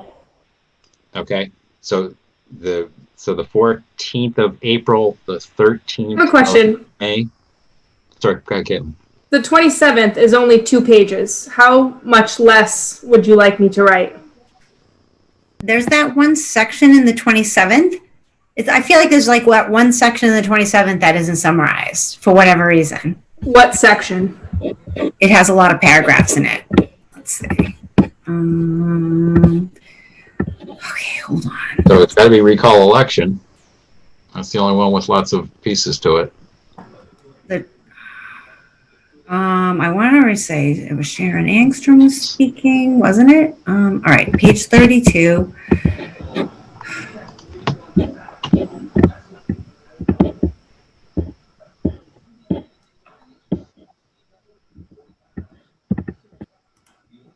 So in this one, there is each of us laying out a position and a statement. That's what's going on in this one. That's why there are a lot more lines. Oh yeah. That's okay. I'm sorry. That was the round robin one kind of one, and then we don't need to do that. It's easy to summarize when you all agree on the topic, but when you all disagree, how do you want me to write that? Yeah, that's that's my point exactly. It's. I think I wrote maybe 5 more sentences. Okay, offline. We're not going to resolve this tonight. we're going to talk about it. This has to, when we get to the retreat item, we can put this on there. We need a better way. We haven't found it yet. Okay, next on the agenda for tonight is, sorry, gotta go back. Future town manager goals and town manager review process. Great. So I'm going to share a slide. Actually, let me make a couple of comments first. So, sorry, I have to close everything here because it's taking up too much space.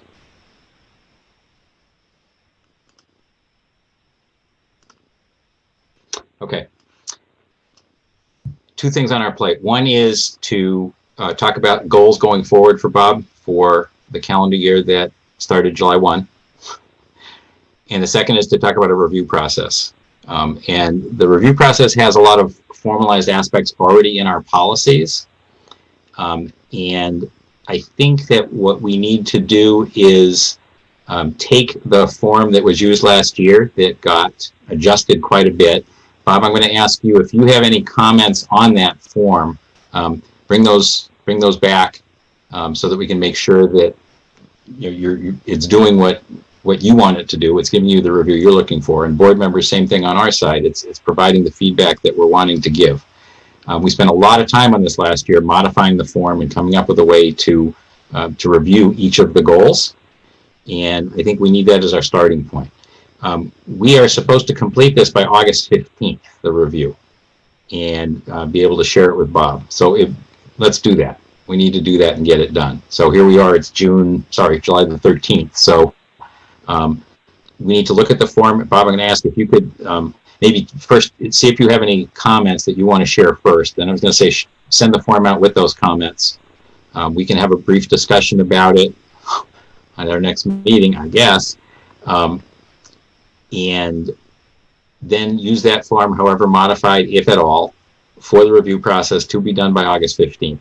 And we'll set up requirements that get done for that date. And then there's a process in terms of how it goes forward. Is this the form that was used last year then? Yes. Sorry, are you showing it actually? I don't have it handy, but I'm sure I could find it. Yeah, I can do the same. Yeah, I was suggesting we use last year's form. I'm fine with that. I don't need to make any comments. Okay, so I'm going to ask, if you could send that out to the board members.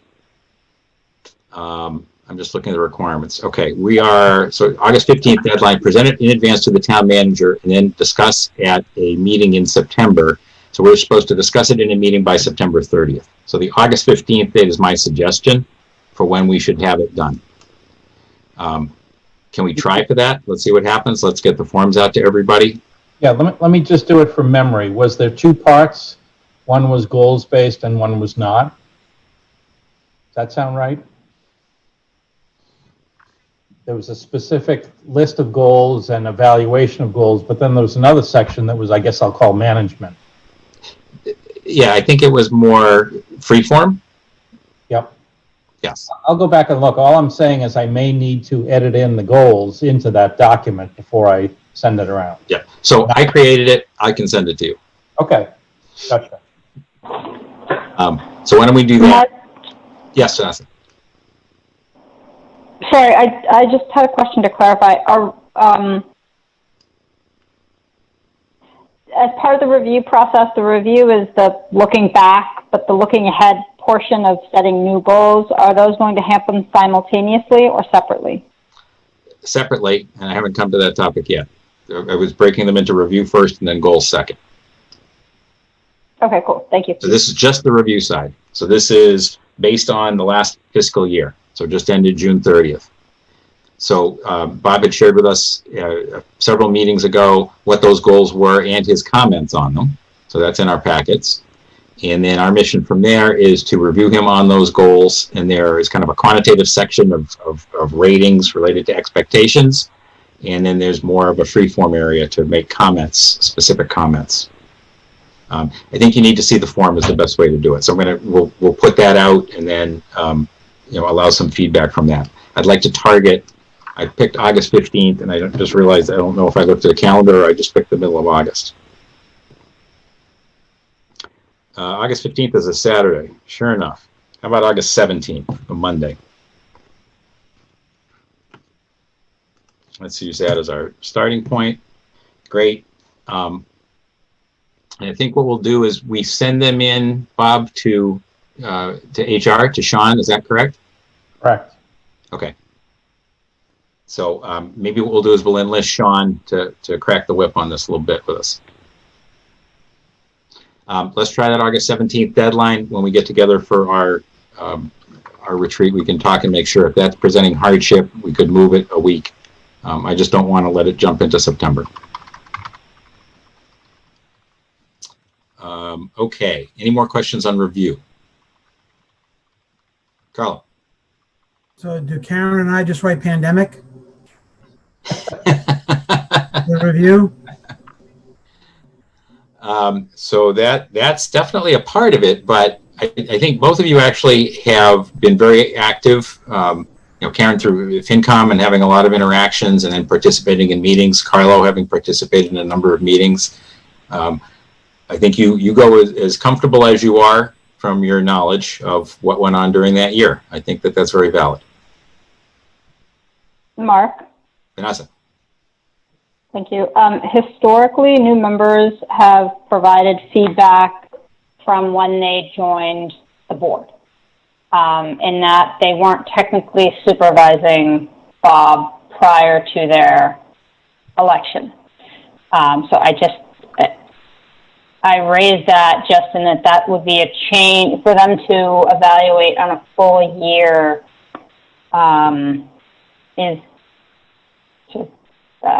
That would be a change from what we have done historically. So what are folks' thoughts on that? Not commenting on good or bad, but just pointing out that is definitely a change. Yeah. What do folks think about that? I take also Carlo's point that essentially your tenure has been during COVID-19 and has been very focused on kind of how to run under the COVID-19 regime, which would limit to a large extent feedback. What are folks' thoughts? I mean, I think the first time I did it, I had been on the board for 3 months when I did the first review. So, and that's the same of, everyone who joins the board. The first year is always just a partial year. So what we'd be asking folks to do is reflect on your time on the board and go through the goals related to that. That you say that, because we pushed up the election a month and we've been meeting 2 or 3 times as often. So it's like we've already been on the board for a year. So I would be happy to take feedback from board members for however they want to give it. Historically, Vanessa's right recently, but further ago than that, every board member treated it differently. They had different levels of comfort. You walked into the board, regardless of the pandemic, you walked into the board to a set of goals that were established for the year and got several reviews of those goals. So it's not like you have nothing to go on, if you will, for the whole year. But really, it's whatever members are comfortable with. I'm happy to get your feedback. So how about this as a little bit of a balance? As it relates to some of the more quantitative sorts of measures, rely mostly on your time actually on the board, not before it. As it relates to more of the free-form discussion, which relates, it's a different set of expectations. It's not specific just to those items. It's more to kind of overall town activity and performance. Take a little bit more liberty there. Is that right? Thank you. Okay. Let's go to goals. So Bob gave us a first draft of this. So I'm going to try to put up.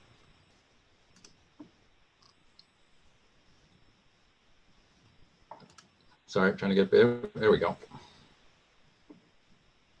Okay, so this was kind of a first draft that Bob took at setting what the goals were, indicating as a working group structure members that he would be working with or would have responsibility for these things under his purview, and then a chair indicated. And some of these are kind of one-year things. Some of them are longer term in nature. So I think this is a starting point from Bob's perspective. What I want to challenge the board on is a couple of things. One is that we should make sure that we have kind of thought about our perspectives, and they should dovetail. They should be quite similar. In fact, they should be identical. Things also have changed a lot in the world, and some of the things, economic development expansion, for example, which might have been very much front burner in February in terms of thinking, maybe isn't quite as front burner right now. So I thought this was a reasonable balance in terms of the topics that we want to cover.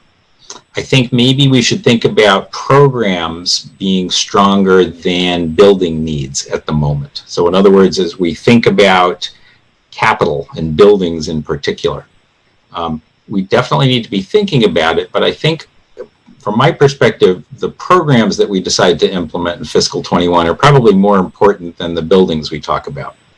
There likely will be requirements for school or schools. What that is, who knows what that's going to be, but it'll have to be thought through. There are other things also, but again, until we understand better how we're going to work distances between people and what's going on, I don't know how much of that's going to happen in fiscal 21. I don't think much of it in the first 6 months. So I think we need to think about programs as some of our goals, understanding what the community needs are and thinking about what those programs ought to be. And maybe that becomes more important in the scheme of goals here. Parking is definitely a big deal, as we've been talking about. And so it may be that we want to think about where that fits in specifically. I don't think it's its own topic as a goal for Bob, but it's certainly a goal for the town. And I think we need to make sure that it's there. To the extent we do capital planning, I think that we want to talk about getting other boards together as part of that discussion. I think we want to talk about how to talk to the community. I think we want to talk about financial forums that are more than just elected and appointed board members. It's a chance to kind of hear from some other people. But again, I think capital, I don't know who could possibly have an idea of what the capital project should be for the rest of this year. Excuse me, going forward, but during the course of the rest of this year, figure out what that is. So maybe that comes down a little bit in priority. I would suggest that as part of the priorities that we talk about at the retreat, that we may want to talk a little bit more about kind of which, based on our priorities, that may help us decide which of these goals are most important, if all of them fit, if there are others that don't exist on this list right now that we might want to put on there. So I would suggest that we kind of use the retreat, we do some talking, we give ourselves a drop dead date, which I think we've agreed to is August 30th is drop dead. Not that we have to wait till then, but that's the very latest that this should happen. I think it's better to have it happen sooner, but August 30th is kind of the drop dead on that. In terms of finalizing goals? Yes, finalizing them and basically coming to agreement and formalizing them and putting them into a document. Exactly. The other thing, just one last thought, and then I will relinquish here. One of the things we talked about last year was making sure that the goals are measurable in a one-year time frame, but that they may be longer-term goals also. So in other words, it could be a 2 to 3 year goal. But if that's the case, what's a measurable activity in year one? And then for next year's board, what would be actionable in year 2? So those are just my thoughts on how we might think about these things. Again, I think, Bob, thank you for the draft, and I think a lot of them are spot on. I would suggest each of the board members kind of think these through, kind of add, subtract, multiply, see what you think makes sense. I gave you kind of some of my thoughts on what it is. Happy to talk about this a little bit at the retreat as a function of what are the priorities we agree to at the retreat and making sure that we think about how that fits into Bob's goals for next year. So anyone else want to speak on that? Mark, I did have some thoughts coming into tonight about some town manager goals that I think could also be reflected in select board goals that we could discuss at our retreat. I take your point about creating goals that are measurable, and I have not, I don't have a measurable structure for thinking about this, but to just plant a seed for tonight, I was thinking of adding as kind of a theme that I think actually ties into some of the existing goals in Bob's draft around anti-racism, equity, and social justice, which actually ties in and parallels what the school department is doing in the administration and the school committee, as well as our library. So thinking about across our different departments and across town leadership, embracing this as a goal for the upcoming year. And I think some of that is probably already going to be part of the community conversations that is already on the list, could be part of employee recruitment and retention as well. Could be part of a conversation about sustainability and how different kinds of populations are impacted by different environmental factors in our community. So I think it kind of ties in with some of the existing goals. It may be something to add as a standalone, but I think it could kind of flow throughout some of the existing goals. And another piece that I was thinking about that could probably tie in with employee attraction and retention is employee mental health and well-being. And just, I know that we ask a lot of our town staff, and just wanting to prioritize their, and including Bob's well-being. You know, in my last review, I said, you know, Bob, take more vacation time. And I know it's hard to do, but I think that could be perhaps something to add in or tie in at least to the employee recruitment retention piece. Excellent. Thanks, Ann. Carlo, anything at this point you want to talk about? Not at this time. This is new for me, so I'm just listening and learning. Thank you. Cool. Karen? I am definitely on board with let's make it measurable. It's a good suggestion for the longer. This is I just realized that some of those goals were longer than a year, so that's an excellent point. And absolutely, I second. And I was Ann's point. I was trying to figure out if community conversations just needed a new name, if that's really the goal. But those racial justice and taking a look at staffing, and are we doing everything that we can do to make this a welcoming community, and along with sustainability, they're up there as priorities in the near term. Excellent. Thanks. Vanessa?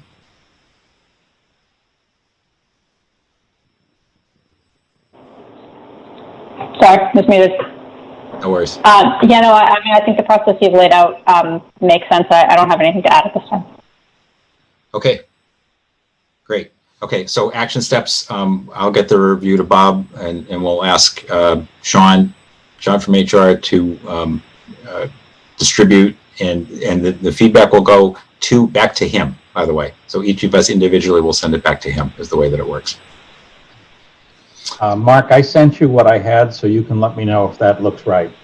Okay. From last year. Great. Next topic is the retreat next week, next Wednesday. I would like to propose that we do this as a Zoom webinar. I had a quick interaction with town council just to see what we could and couldn't do. As much as it would be lovely for us to sit down together somewhere, it's a public meeting. There's not a way to limit the number of participants that would come. We would be wearing masks. And to me, just as much as we're looking to make it more personal, I'm not sure that doing that behind a mask really accomplishes our goal so well. So I think that I'm going to suggest that we do this the way town meeting ran. It's a Zoom webinar. It's a public meeting. The public is invited to watch and to listen. As we have done past retreats, no public comment session is there. So people are able to access it and watch it, but there's not a time for public comment. It would be a single topic. The single topic is us working as a group. Beneath that, I think there are some outcomes that we need to assure that we're going to get. And Bob and Jane and I were going to chat about these. We didn't have a chance to do it before tonight, but we'll try to do it before we actually have the retreat. But here are the things that I had in mind. One was a focus on priorities, the top X list for everybody. You have in the packet from a few weeks ago the output from the last retreat. And there's a priority list in there in terms of where there was agreement and a couple of items where there wasn't. I think we as a board want to talk through what is our top X? What's X? What are they? And then commit to solutions to figure out how we're going to get those things done. So to me, that is priorities and responsibilities. Who's going to, how do we measure ourselves and be accountable for those things that we say we're going to get done? There is a document that Jane worked with in Wakefield that their board of their counselors, I think is what they're called now. It's kind of a description of how we will work with one another, how we'll respect one another, what expectations we have of one another. I think it's a really good document, at minimum for a discussion, and maybe even ideally we come up with our own or something similar. But it just kind of is a guide as to how we're going to work together and get things done. Third on my list is, I'm going to call it communications. And it may be part of the above, but I think it's just kind of how do we want things to happen? And this communications is kind of in the definition of both Ann's focus on this as well as Vanessa's focus on this. Meaning one of them relates to how we work with residents and staff, and also how we kind of talk outbound as well. So it's kind of inbound and outbound in some ways. And I think that that's at least worthy of discussion and decide where we're going to take it. The school committee put together a new communications policy, and no sooner did it go out, but they had a couple of hiccups in terms of what it is and what it's doing. And maybe we can learn a little bit from that. But I think that should be part of kind of the outcomes. I was going to suggest, sorry, I'm just kind of reading through my punch list here. I was going to say, please come prepared by having read up on the past review the list of priorities developed. I'll ask Jane if we can republish. I think there were some small homework tasks that we might have received last time from Jane. We have to figure out a little bit how to kind of break the ice a little bit and kind of get us talking.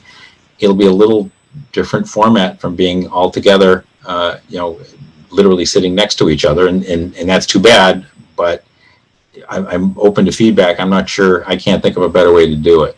The other commitment I would make to this is that we start at 7 and we end by 10:00 p.m. same day.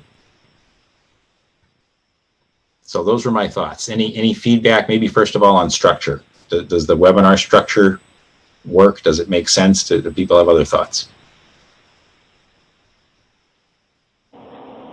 I think that all sounds great, Mark. The only thing I would add is I think an important part of the meeting, I think priorities are wonderful. I think we're never going to get them with our meetings structured the way they have been.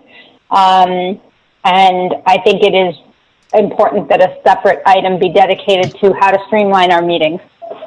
2 hours talking about Venetian Moon is a really good example of a tough meeting. I think it's a great idea to add to the agenda. I think Jane will be leading this meeting. Okay. Yes. It's a very ambitious agenda to get done in 3 hours. We have to all be really brief.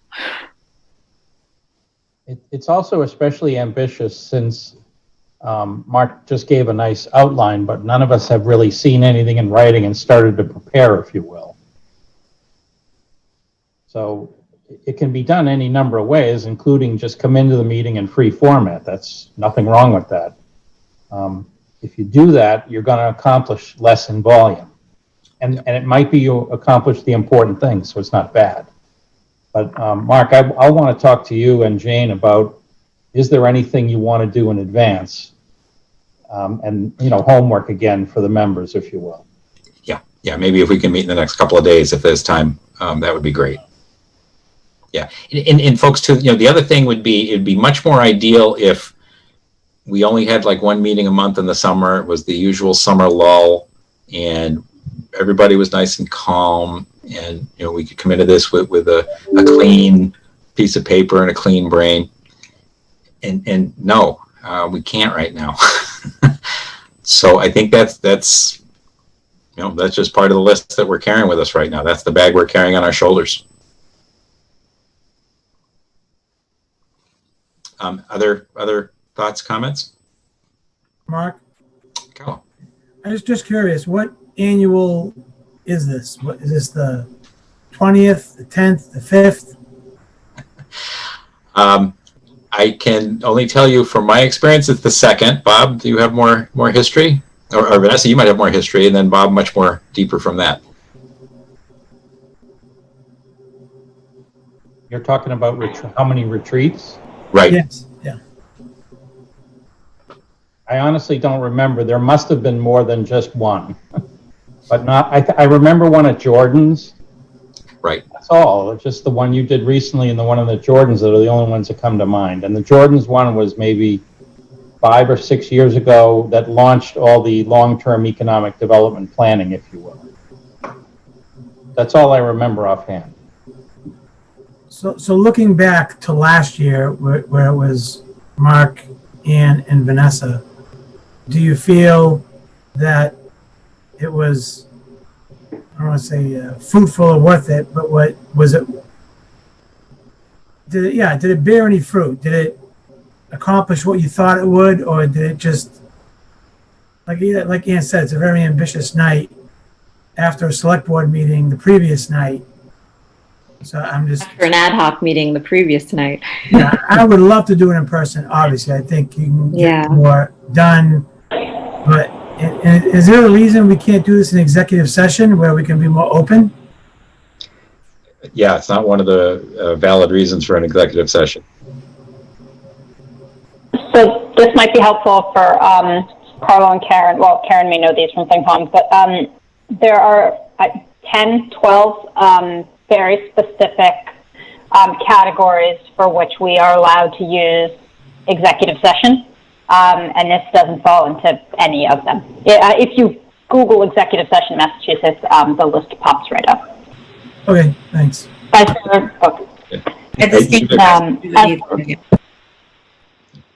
you have to be buying something, getting sued about something, or a little bit more in a specific employee-related kind of matter, or collective bargaining. I think those are the larger categories, but there isn't one for people to be able to talk openly, unfortunately.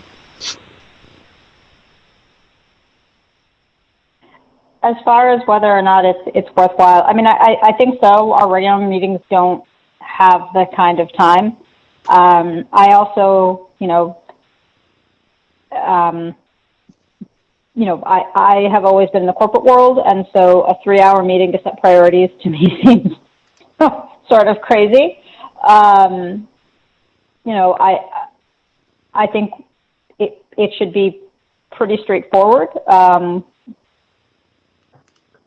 but I do think it's worthwhile.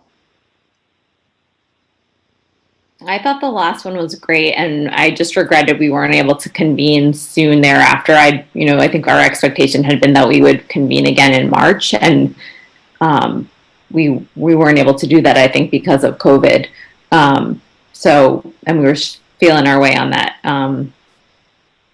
But I look forward to our kind of setting up ground rules and protocols for our interactions with each other. I like thinking about streamlining meetings, and thinking about goals for ourselves.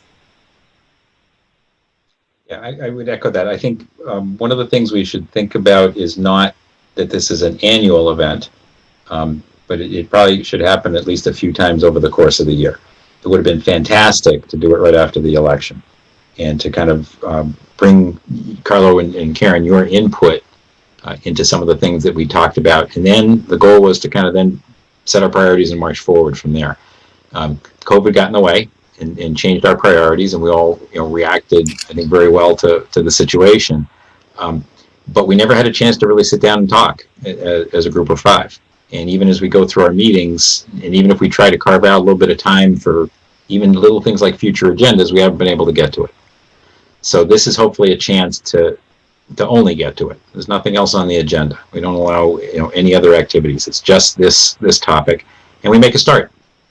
And working with Bob and Jane, I suspect this is way too ambitious. But maybe what we do is we figure out, okay, if there are 5 things we want to accomplish, let's make sure we get to 3 of them, get them done.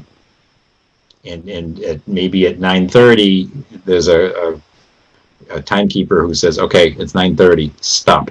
Now it's time to summarize and finish this. There's no continued discussion. Here's where we are.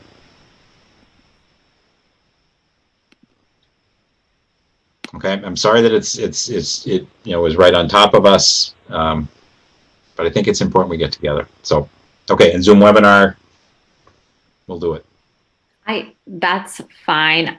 I would still, just for the record, I would prefer an in-person meeting, even with masks, at a distance on a field somewhere. But at night not at night. And I know Bob is not available on Saturdays, but I feel like the in-person, that is my personal preference. I know it's set, but my personal preference would be for us to be able to see each other in person. Live human beings, not just on a screen, which is obviously what we want in so many ways right now. Yeah, I completely agree. And it would be great if we could do that for the next gathering. I just don't see how we can practically do it right now. Okay, 2 last things. One is, let's go back to the policy, the board policy 3.9, licenses for utilizing sidewalks for outdoor dining. So I'm going to bring that motion up onto the screen.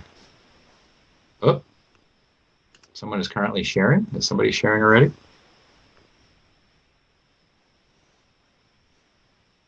It says it's the town manager screen. Oh, Bob, can I ask you to turn your sharing off for a sec?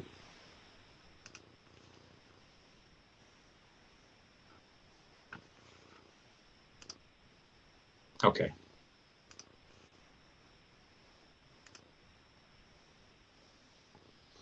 Sorry, I'm going to try and make this bigger.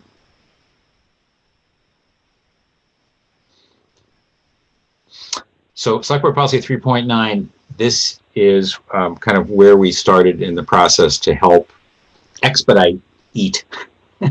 And we set kind of a little bit of a policy, and I think from my perspective, one of the things that can improve this policy a lot is rather than relying on the person applying for the license kind of reaching out to the neighbors, to put that kind of back to the town, understanding that it takes more effort, it may take a little bit more time, but I think we found that we probably expedited that a bit too much in our first go round on this. So I think the modifications here, essentially, you see the town in bold, kind of right over here. That's the biggest change biggest, simplest change that I think is being proposed here. Any thoughts on kind of where we are, and will this help us? I would like to change this now so that any further applications going forward, it's already clear how the process is going to work.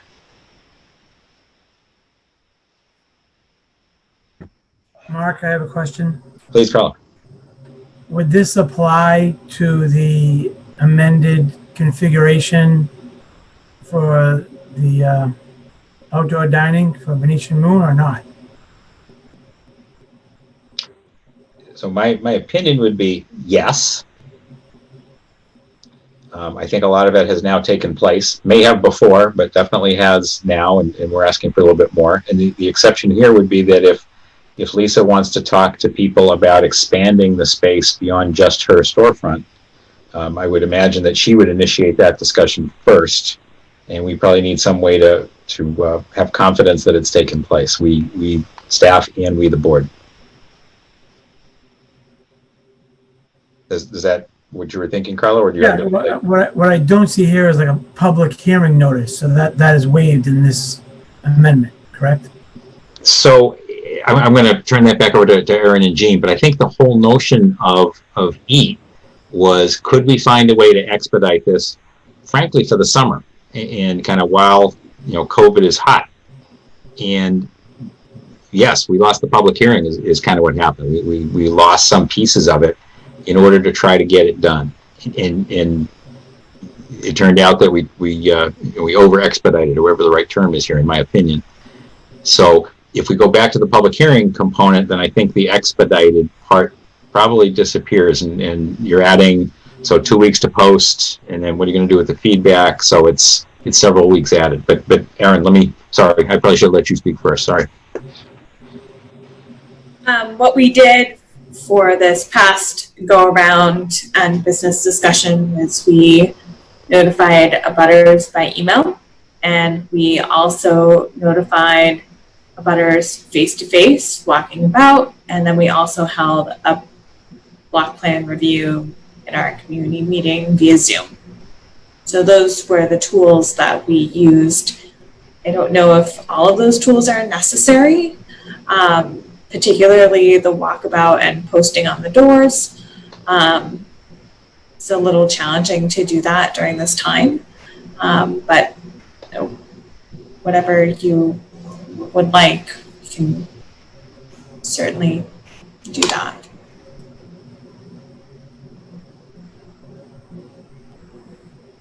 Further thoughts? Yeah. Thank you. I guess the one thing that is on my mind is, however we do the public outreach, which is fine, we can do it. Definitely it will add more time. So how much time, I don't know, a couple of weeks, 3 weeks, I don't know. So that doesn't quite line up with, I think, the intent, especially with where we're at now with Venetian Moon, for us to do a thorough job and do everything the right way. It takes time. The other piece is, what do we do if we have one or two businesses that have concerns or are opposed? What's the decision regarding negative feedback? How do we treat that?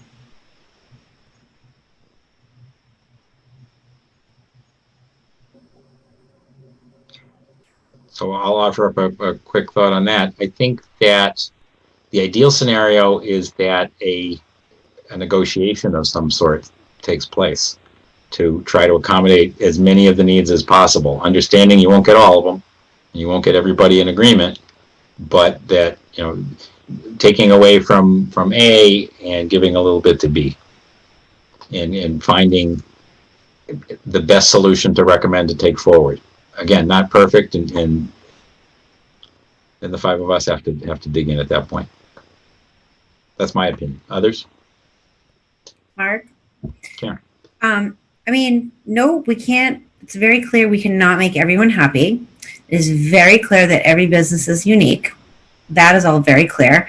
What I had hoped that this would help us do is, the focus for Erin and Jean are on economic development. What is a draw to our downtown? In addition to helping businesses, coming up with innovative ideas that will make people come down and frequent all businesses. So I wonder if there's some, it's beyond this motion, so I'm not saying that we need to do this, but what I would like to see, I'd like to see more solutions from businesses and not just complaints. I feel like we're getting a lot of complaints. That's fine. But anyway, that's my thought. Is this motion going to survive this summer, you think? Or is this policy going to survive this summer? Because eating out in Reading in the summer is fantastic, whether we have a pandemic or not. This part of this policy has an expiration date that you voted in when you said it, late next fall. Okay. Now we obviously change that. Okay, thank you. I think this motion is really only to address the complaint that we didn't know. It doesn't solve anything necessarily if there's disagreement. But the we didn't know a tent was going up is something that staff can, do a reasonable job of.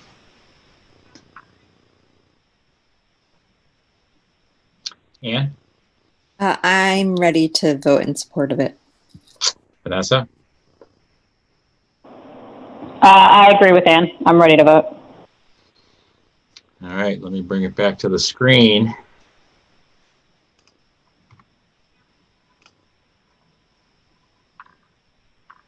Carlo, can I ask you to make the motion, please? Oh, you're on mute, Carlo. Sorry. Move to amend Select Board Policy 3.9, licenses for utilizing sidewalks for outdoor dining as follows. Applications will be for Tier 1, sidewalk only license, or Tier 2, other town-owned property. Tier 2 applicants will be subject to a block plan review. The town will notify other abutting and adjacent businesses that may be directly impacted by the change of the use of town-owned property, example of municipal parking areas or handicap parking areas. Is there a second? Second. Thank you, Karen. Any further discussion? All right, I'm going to go from the bottom of the screen. Vanessa? Yes. Ann? Yes. Karen? Yes. Carlo? Yes. Mark? Yes. We're 5-0. Thank you, folks. Last item on the agenda relates to next Tuesday. So Tuesday was already trouble, and now we've added more.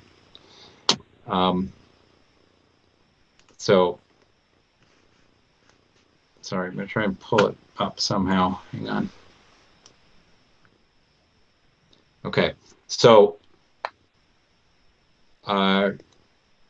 aside from a little bit of a COVID-19 response, and I think what we'll do is if the Board of Health or Command have some specifics, we'll ask them to keep it to 5 minutes. So we'll limit the time available for that. Outdoor dining liquor licenses, if anything comes up, we have that as a placeholder on the agenda. Liaison reports, public comment. Bob, you've got internal borrowing for sewer. Right. 10-minute item. 5. 5, even better.